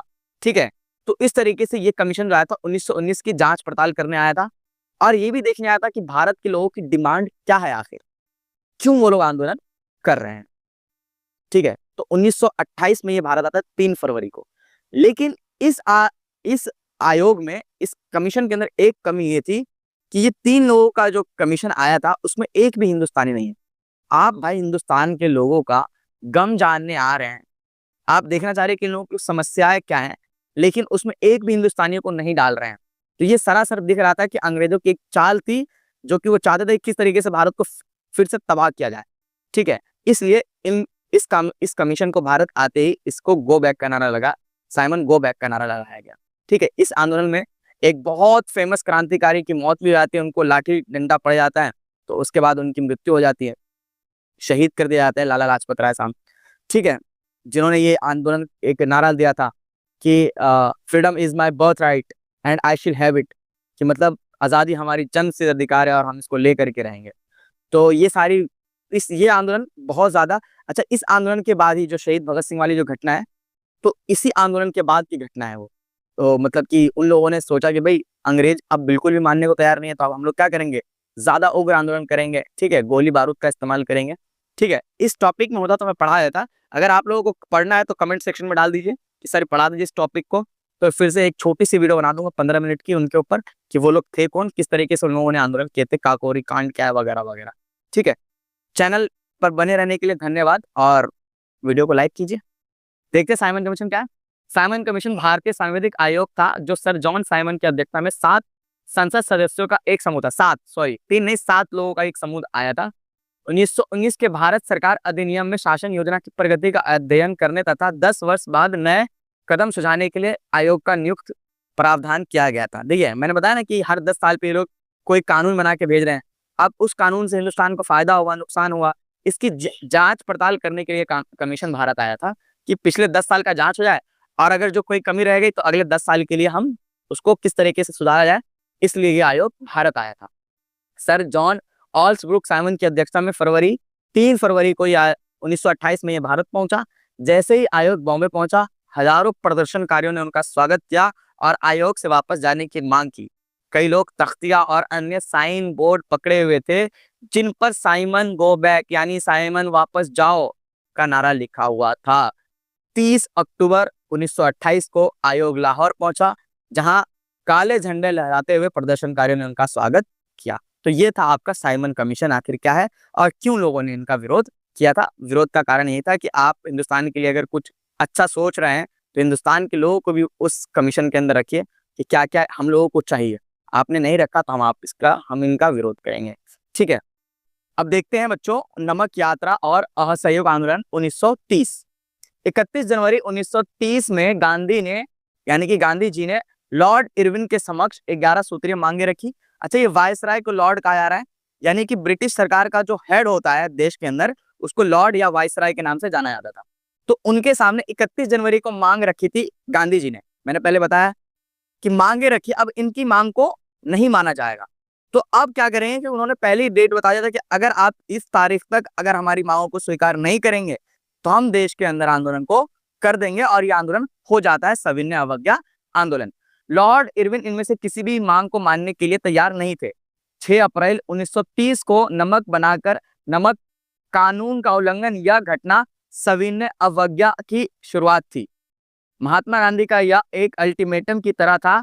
उन्होंने लिखा था कि अगर 11 मार्च तक उनकी बातें नहीं मानी गई तो कांग्रेस पार्टी क्या कर देगी, सविनय अवज्ञा आंदोलन कर देगी। अच्छा, यहाँ पे जो आपने 6 अप्रैल की जो तारीख देखी थी, ये गांधी जी की आखिरी तारीख है जब वो दांडी पहुंच जाते हैं। ये जो यात्रा स्टार्ट हुई थी ये साबरमती आश्रम से स्टार्ट हुई थी और 6 तारीख तक वो लोग 12 मार्च को यात्रा स्टार्ट हुई थी और 6 अप्रैल तक वो लोग पहुंच गए थे। कहाँ पे? दांडी तक पहुंचे थे। तो ये तारीख याद रखिएगा और ये आप इसको नोट भी बहुत अच्छे तरीके से कर लिया है। 12 मार्च 1930 को महात्मा गांधी द्वारा नमक यात्रा की शुरुआत की गई। ठीक है, गणतंत्र दिवस के पालन के बाद गांधी जी ने नमक कानून को तोड़ने के लिए मार्च की अपनी योजना की घोषणा की। यह कानून भारतीय द्वारा व्यापक रूप से नापसंद किया था क्योंकि इसने राज्य को नमक के निर्माण और बिक्री में एकाधिकार दिया था। 12 मार्च 1930 को गांधी जी ने आश्रम से सागर तक मार्च शुरू किया। वह किनारे पर पहुंच गए और नमक बनाया और इस तरह कानून की नजर में खुद को अपराधी बना लिया। देश के अन्य हिस्सों में भी इस तरह के समांतर नमक मार्च निकाले गए। तो जिस तरीके से यह आंदोलन गुजरात में किए गए थे, इसी तरीके से गांधी जी के आह्वान पर, गांधी जी के कहने पर देश के विभिन्न क्षेत्रों में भी इसी तरीके से नमक के कानून को तोड़ा गया था। ठीक है, अगला देखते हैं।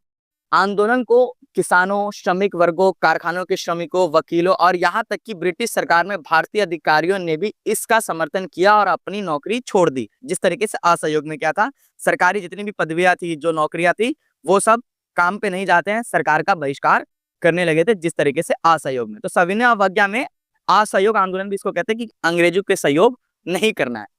उसी तरीके से देखते हैं, वकील ने अदालतों का बहिष्कार किया, किसानों ने कर देने से मना कर दिया और आदिवासियों ने वन कानूनों को तोड़ दिया। कारखानों या मिलों में हमले किए जाते थे। ठीक है, शराब की दुकानों की पिकेटिंग दोबारा की गई। पिकेटिंग मतलब कि शराब की दुकानों को जलाना, इस तरीके की घटनाएं इस आंदोलन में भी देखने को मिलती है। गांधी ने इस मार्च की शुरुआत अपने 78 भरोसेमंद स्वयं सेवकों के साथ की थी। वो कहते हैं ना कि मैं अकेला ही चला था मंजिल की जानिब, लोग मिलते गए और कारवां बनता गया। तो गांधी जी ने इस आंदोलन को 78 लोगों के साथ स्टार्ट तो किया था, लेकिन जब तक इतने दिनों में जब वो पहुंचे थे दांडी में, तो उनके साथ हजारों का हुजूम था पीछे, जो उनके समर्थन में खड़े थे।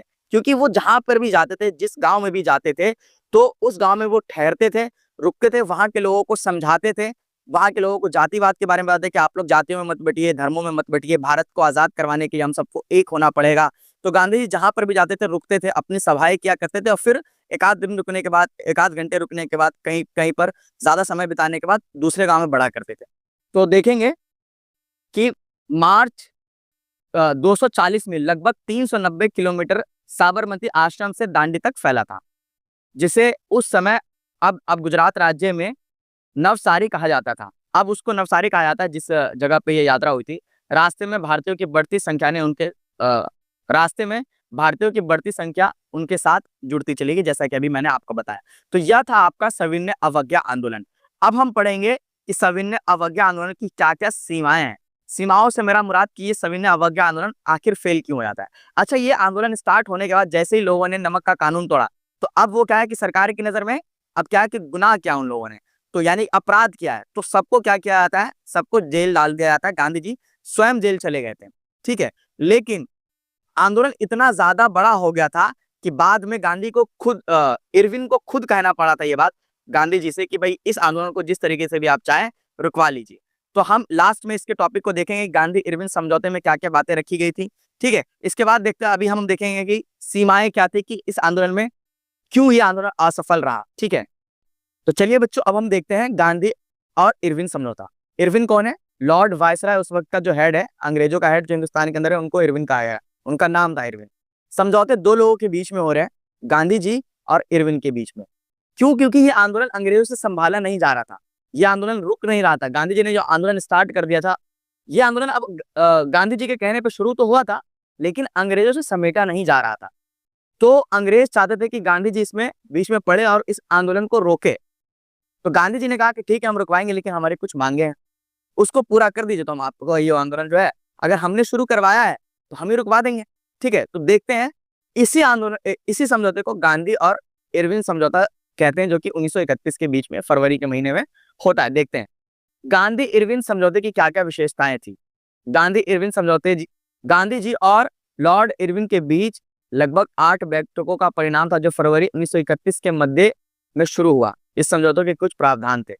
पहला, जो पहली मांग है, अंग्रेजों की मांग है। ये पहली मांग ये है कि जो कांग्रेस पार्टी है और बाकी जो भी आंदोलनकारी है, इस आंदोलन को बंद कर देंगे, तभी हम आपकी आगे की मांगों को स्वीकार करेंगे। तो पहला देखिए, भारतीय राष्ट्रीय कांग्रेस को सविनय अवज्ञा आंदोलन पर रोक लगनी चाहिए, जो काफी लोकप्रिय हो चुका है। दूसरा, सविनय अवज्ञा आंदोलन के तहत गिरफ्तार किए गए लोगों को रिहा किया जाना चाहिए, सिवाय उन लोगों को जो हिंसा के दोषी पाए गए हैं। तो ये गांधी जी की तरफ से मांग रखी गई थी कि जितने लोगों को हमारे साथ गिरफ्तार किया है, उन सबको रिहा कर दीजिए, तभी आंदोलन हम वापस लेंगे, सिवाय उनके जिन लोगों पर उन लोगों ने हिंसा जो करी है उनको आप रख लीजिए, लेकिन जिन लोगों ने हिंसा नहीं करी है उन सबको क्या कीजिए, रिहा कीजिए। तीसरा, अनुचित नमक कानूनों को हटाना तथा भारतीयों को अपने देश में नमक उत्पादन की अनुमति देना। तो मतलब कि जिसके लिए आंदोलन किया था उसकी भी मांग करी गई। कि आप जो नमक के ऊपर टैक्स लगाए हुए उसको भी हटाएंगे और भारतीय लोगों को भी कहें कि आप भारत के अंदर नमक बना सकते हैं। चौथा, भारतीय राष्ट्रीय कांग्रेस को द्वितीय गोलमेज सम्मेलन में भाग लेना चाहिए जो 1932 में होनी थी। और पांचवा, कांग्रेस की गतिविधियों के खिलाफ अंग्रेजों द्वारा लाए गए सभी कानूनों और अध्यादेशों को वापस लिया जाना चाहिए। तो ये गांधी जी की मांग थी कि जितने भी अध्यादेश आए हैं वहां से उन सबको अंग्रेज वापस लेंगे, तभी हम जाकर के इन जो भी आंदोलन चल रहा है सविनय अवज्ञा आंदोलन, खेड़ा सत्याग्रह कह रहा हूँ, दांडी यात्रा जो चल रहा है उस आंदोलन को वापस लिया जाएगा। ठीक है, गांधी जी की इसमें कुछ अस्वीकृत मांगे भी थी। अब देखते हैं अस्वीकृत मांगे। अस्वीकृत मतलब जो स्वीकार नहीं किया गया था अंग्रेजों के द्वारा। देखिए, ऊपर बताए गए प्रावधानों के अलावा कुछ और मांगे थी जो गांधी जी किए थे उसमें, लेकिन थी जो जिन्हें लॉर्ड इरविन ने अस्वीकार कर दिया। भले ही वह झुककर बात करना चाहता था, लेकिन वह अंग्रेजों का सिर ऊपर रखना चाहता था। यानी कि भाई हम झुककर बात तो कर रहे हैं लेकिन आपकी सारी मांगों को हम स्वीकार नहीं करेंगे। तो ये जो मांगे थी जो मोटे तौर पर उस वक्त की मांगे जिनको अस्वीकार किया था अंग्रेजों ने। सबसे पहला, महात्मा गांधी ने प्रमुख स्वतंत्र सेनानियों सुखदेव, राजगुरु और भगत सिंह की मौत की सजा को आजीवन कारावास में बदलने की मांग की थी, लेकिन लॉर्ड इरविन ने इसको अस्वीकार कर दिया था। तो एक बहुत बड़ा एक कॉन्फ्लिक्ट भी रहता है गांधी जी को लेकर के। गांधी जी चाहते तो हम भगत सिंह को बचा लेते। भगत सिंह को बचाने के लिए गांधी जी ने भरसक प्रयास किए थे। ठीक है, हमको राजनीति में नहीं पढ़ना है, वो बात की बात है। जो आप लोग यूपीएससी पीसीएस की तैयारी करेंगे तो आप जान लेंगे कि जब गांधी जी ने कहा कि भाई जो लोगों को आपने दोषी करार किया है, जो जिनको फांसी की सजा के लिए आपने मुकर्रर कर दिया है, उनकी फांसी की सजा को आजीवन कारावास में बदल दीजिए। उनको मारिए मत, उनको फांसी मत दीजिए, आप उनको आजीवन कारावास के लिए अपने पास रख लीजिए, लेकिन उनको मारिए नहीं। लेकिन इनकी मांग को अस्वीकार किया गया। दूसरी मांग ये थी, आंदोलनों के दौरान पुलिस द्वारा जनता पर की गई ज्यादतियों की सार्वजनिक जांच होनी चाहिए। तो इस मांग को भी अस्वीकार किया गया था। गांधी जी की इस मांग को भी अंग्रेजों ने नहीं माना था। तो चलिए देखिए, ये जहां तक आपने पढ़ा अब तक, ये गांधी जी के दो बड़े आंदोलन है। 1942 का एक जो और बड़ा आंदोलन है जो आप लोग बड़ी क्लासों में पढ़ेंगे, 10th क्लास में आकर पढ़ेंगे कि भारत छोड़ो आंदोलन भी एक आंदोलन था, जिसमें डू और डाई, करो और मरो का नारा देते हैं गांधी जी। तो वो अलग बातें हैं, लेकिन ये जो टॉपिक है आपका आंदोलन तक यहाँ तक कवर हो जाता है। ठीक है, चलिए देखते हैं बच्चों, अब इस आंदोलन की सीमाएं क्या क्या थी। सीमाएं का मतलब कि आंदोलन असफल क्यों हुआ। तो हम सबसे पहले देखें किसानों की आंदोलन में क्या भूमिका थी। देखिए, किसानों से जोड़िएगा चीजों को कि किसान आंदोलन कर रहे हैं, लेकिन जिस चीज के लिए वो आंदोलन कर रहे थे उनको हासिल नहीं हो पा रहा है, तो ज्यादा किसान इस आंदोलन से नहीं जुड़ पाते हैं। ठीक है, देखिए, गांव में संपन्न किसान समुदाय जैसे गुजरात के पटीदार और उत्तर प्रदेश के जाट आंदोलन में सक्रिय थे। व्यावसायिक फसलों की खेती के कारण व्यापार में मंदी और गिरती कीमतों से वे बहुत परेशान थे। जब उनकी नकद आय खत्म होने लगी तो उनके लिए सरकारी लगान चुकाना नामुमकिन हो गया। सरकार लगान कम करने को तैयार नहीं थे, चारों ओर असंतोष था। इस वजह से इन लोगों ने क्या किया था, इस आंदोलन में भी साथ दिया था गांधी जी का। संपन्न किसानों ने सविनय अवज्ञा आंदोलन को बढ़ चढ़ कर समर्थन किया। उन्होंने अपने समुदायों को एकजुट किया और कई बार अनिच्छुक सदस्यों को बहिष्कार के लिए मजबूर किया। उनके लिए स्वराज की लड़ाई भी भारी लगान के खिलाफ लड़ाई थी। लेकिन जब देखिए, अब ये जो टॉपिक है, लेकिन जब 1931 में लगानों के घाटे बिना आंदोलन वापस ले लिया गया तो उन्हें बड़ी निराशा हुई। हाँ, मतलब कि आंदोलन हम लोगों ने किया, लेकिन फिर वही जिस तरीके से असहयोग हुआ था, हम लोग जीतने वाले होते हैं, आंदोलन को वापस ले लिया जाता है। तो ये एक सीमा थी, क्योंकि इनकी मांगों को अब तक स्वीकार नहीं किया गया है। फलस्वरूप जब 1932 में आंदोलन दोबारा शुरू हुआ तो उसमें बहुतों किसानों ने इसमें हिस्सा लेने से इनकार कर दिया। गरीब किसान केवल लगान में कमी नहीं चाहते थे, उनमें से बहुत सारे किसान जमींदार से पट्टे पर जमीन लेकर खेती कर रहे थे और वो पट्टे की भी कीमत को वापसी चाहते थे। ठीक है, तो ये था किसानों की भूमिका। देखिए, पहले तो इन लोगों ने साथ दिया कि हम लोगों को कुछ फायदा हो जाएगा, लेकिन जब 1931 में आंदोलन वापस ले लिया गया, फिर 1932 में आंदोलन स्टार्ट हुआ तो दोबारा से ये लोग नहीं आते। क्यों? क्योंकि भाई हम लोगों को कोई फायदा हो ही नहीं रहा है, तो इस आंदोलन में दोबारा जाए क्यों। ठीक है, ठीक इसी तरीके से आप देखेंगे महिलाओं की भी भूमिका क्या है। विदेशी कपड़ों व शराब की दुकानों की पिकेटिंग, बहुत सारी महिलाएं जेल भी गई और शहरी इलाकों में ज्यादातर ऊंची जातियों की महिलाएं आंदोलन में हिस्सा ले रही थी। गांधी जी के आह्वान के बाद औरतों के राष्ट्र की सेवा करना अपना पवित्र दायित्व दिखाने देना लगा। लेकिन सार्वजनिक भूमिका में इस इजाफे का मतलब यह नहीं था कि सार्वजनिक भूमिका में बदलाव आने वाला था। गांधी जी का मानना था कि घर चलाना, चूल्हा चौका संभालना, अच्छी माँ व अच्छी पत्नी की भूमिका का निर्वाह करना ही औरतों का असली कर्तव्य है। इसलिए लंबे समय तक कांग्रेस संगठन में भी किसी भी महत्वपूर्ण पद पर औरतों की जगह देने से हिचकिचाती रही है। कांग्रेस को उनकी प्रतीकात्मक उपस्थिति में ही दिलचस्पी थी। तो देखिए, महिलाओं इस आंदोलन में तो बहुत सारी महिलाएं आई भी थी, लेकिन एक तरीके से आप देख रहे हैं कि पितृसत्तात्मक यानी कि पुरुषवादी बातें हो रही हैं यहाँ पर। तो इस वजह से ज्यादा महिलाएं नहीं आती है, जिस तरीके से महिलाएं आनी चाहिए थी, ठीक है, इस आंदोलन में नहीं आती हैं। मुस्लिमों की सबसे बड़ी जो समस्या थी वह थी मुस्लिमों की और दलितों की। आप देखेंगे कि उस तरफ जो दूसरी तरफ दलित के लिए जो अंबेडकर साहब है, वो एक अलग से ही डिमांड कर रहे हैं कि दलितों को अलग क्षेत्र दे दिया जाए।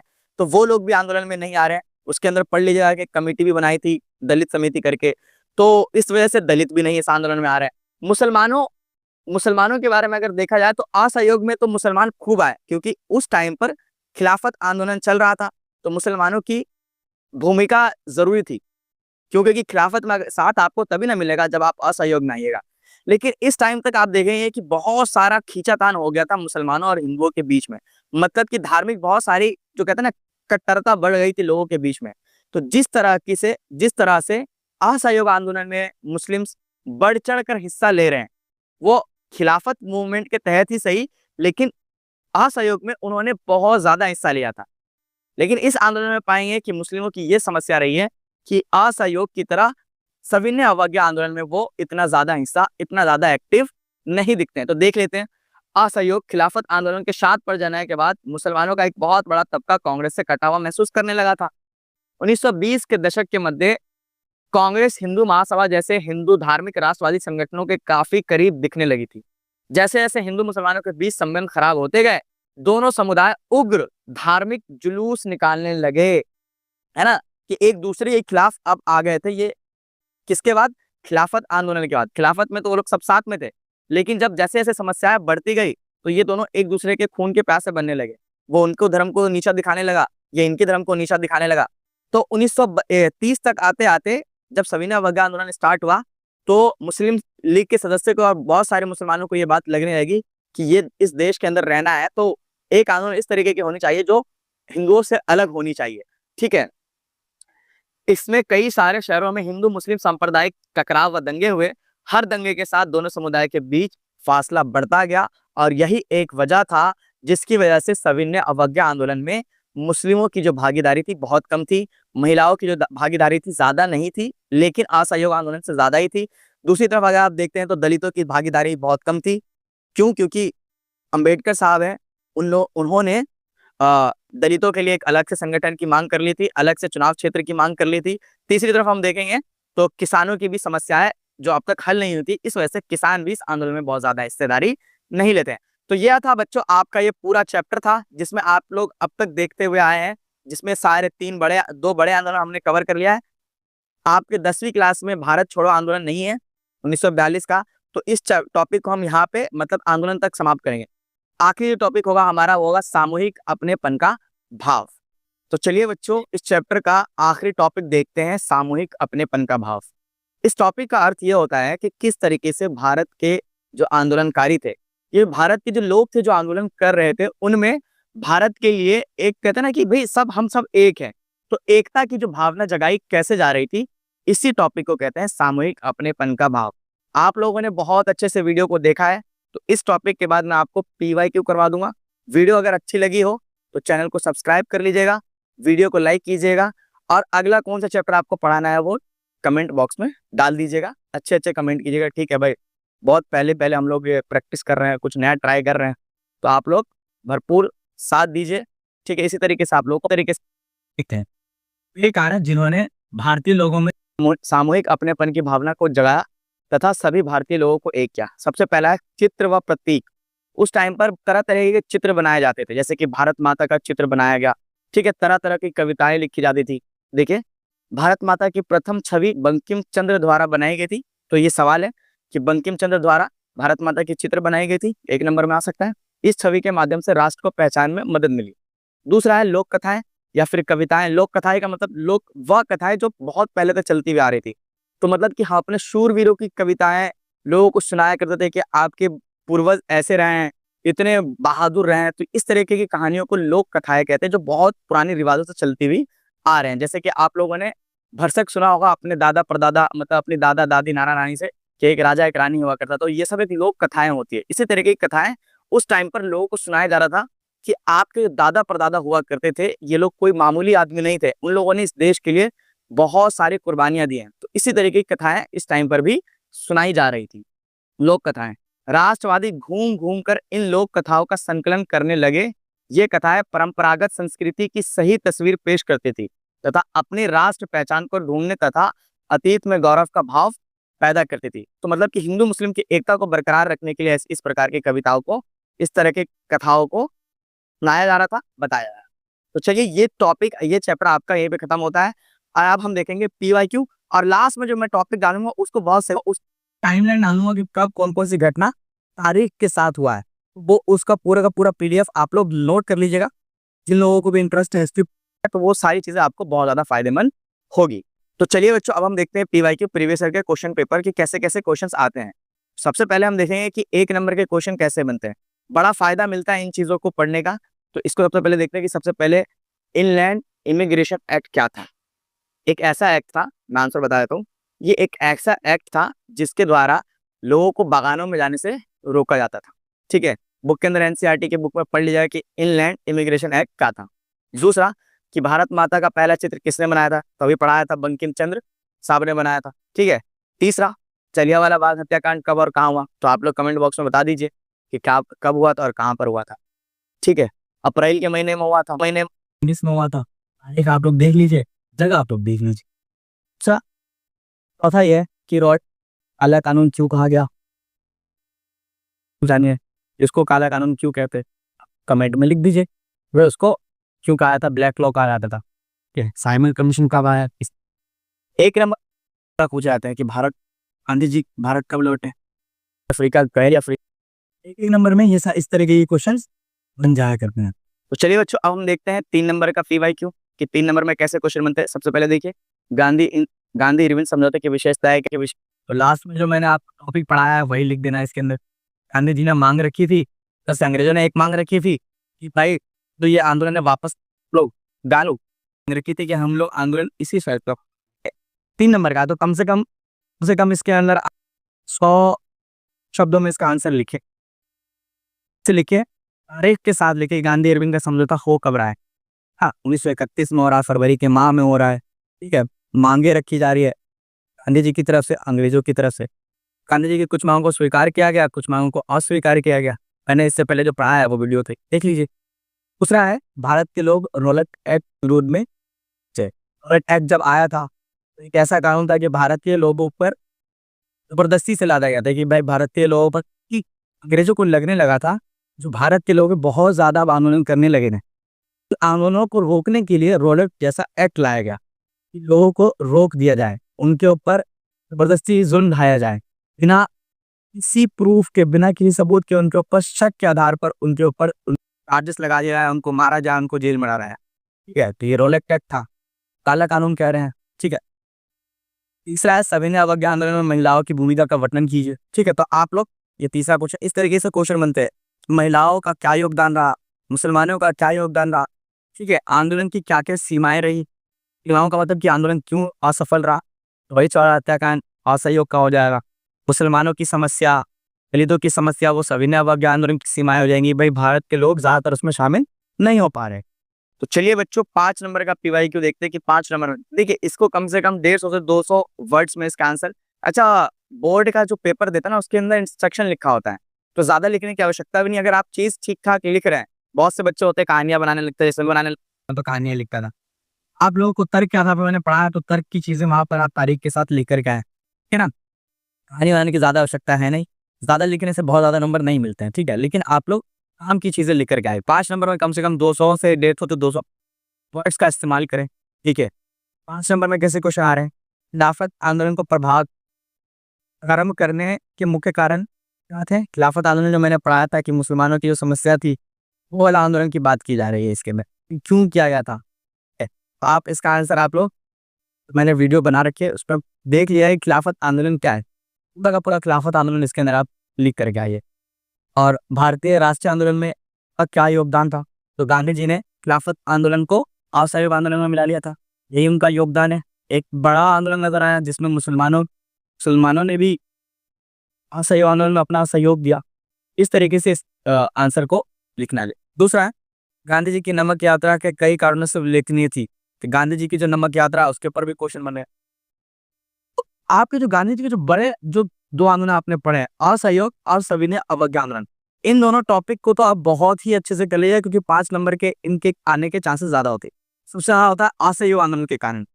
असहयोग क्यों हुआ, उसकी सीमाएं क्या थी, आंदोलन के बीच में कौन कौन सी धाराएं थी, किस तरीके से आंदोलन फैला, ये सारी चीजें आपको इसमें पढ़नी होगी। देखते हैं, सबसे पहले तो हम देखते हैं गांधी जी की नमक यात्रा कई कारणों से उल्लेखनीय थी। समीक्षा कीजिए, बताइए कि क्यों बहुत ज्यादा ये वास्ट था। उल्लेखनीय थी क्योंकि गांधी जी ने नमक को एज अ कहते हैं ना वेपन यूज किया था, हथियार के तौर पर। ऐसा ही सवाल आ सकता है, गांधी जी ने नमक को हथियार के तौर पर यूज किया, इस्तेमाल किया। समीक्षा कीजिए, बताइए। अब बताएं कि नमक सबकी आवश्यकता थी। तो गांधी जी जानते थे कि अगर नमक के ऊपर अगर हम लोगों ने आंदोलन किया तो लोग सबके सब इसमें क्या होंगे, सम्मिलित होंगे। ठीक है, सविनय अवज्ञा आंदोलन की सीमाएं क्या थी भाई, सीमाएं क्या थी सविनय अवज्ञा आंदोलन की सीमाएं यही थी कि पहले तो मुसलमान बहुत ज्यादा मात्रा में आंदोलनों में शिरकत कर रहे थे, आ रहे थे। असहयोग में बहुत मुसलमान थे, लेकिन अब तक आते आते मन मुटाव इतना बढ़ गया था कि इसके अंदर ज्यादा मुस्लिम देखने को नहीं मिले। दूसरी तरफ आप देखेंगे तो दलितों की समस्या थी। उधर जो है हमारे अम्बेडकर साहब दलितों के लिए एक अलग से क्षेत्र, चुनावी क्षेत्र की मांग करते थे अंग्रेजों से। ठीक है, क्योंकि मुसलमानों को मिला हुआ था। तो अम्बेडकर साहब को लगता था कि नो के साथ रह करके या फिर हिंदुस्तान के साथ रह करके दलितों को हक नहीं मिलेगा। तो इस वजह से उन्होंने हमेशा से ही दलितों के लिए एक अलग से क्षेत्र की मांग की।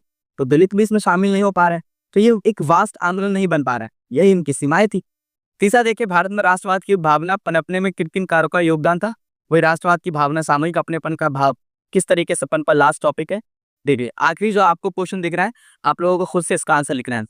असहयोग आंदोलन प्रारंभ किए जाने के कारण क्या थे। असहयोग के बारे में बताया ना कि आता ही आता है।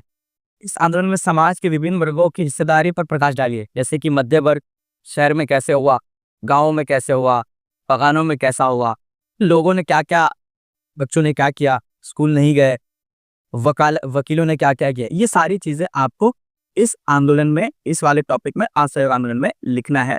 ठीक है, तो आंदोलन के साथ साथ आप लोगों को सारी चीजें, तारीख भी याद होनी चाहिए। कहानी के साथ साथ तारीख, इतिहास तारीख पे चलता है, तारीख भी याद कीजिए। एक एक नंबर वाले क्वेश्चन को सही से सॉल्व कीजिए। ठीक है, वीडियो को अंत तक देखने के लिए बहुत बहुत शुक्रिया, धन्यवाद, थैंक यू। वीडियो अच्छी लगे तो लाइक कीजिएगा, कमेंट कीजिएगा और सब्सक्राइब कीजिएगा। लास्ट में आप लोगों को एक पीडीएफ दिखाया जा रहा है जिसमें आप देखेंगे कि किस तारीख के आधार पर कौन कौन सी घटनाएं भारत में हुई थी। तो जाते जाते एक शेर सुना के जाता हूँ कि हवेली झोपड़ी सबका मुकद्दर फूट जाएगा, अगर ये साथ हिंदू मुस्लिमों का छूट जाएगा। दुआ कीजिए कि हमें प्यार के रिश्ते रहे कायम, दुआ कीजिए कि हमें प्यार के रिश्ते रहे कायम। ये रिश्ता टूट जाएगा तो भारत टूट जाए। ठीक है, इसी के साथ इस वीडियो को अंत तक देखने के लिए बहुत बहुत धन्यवाद।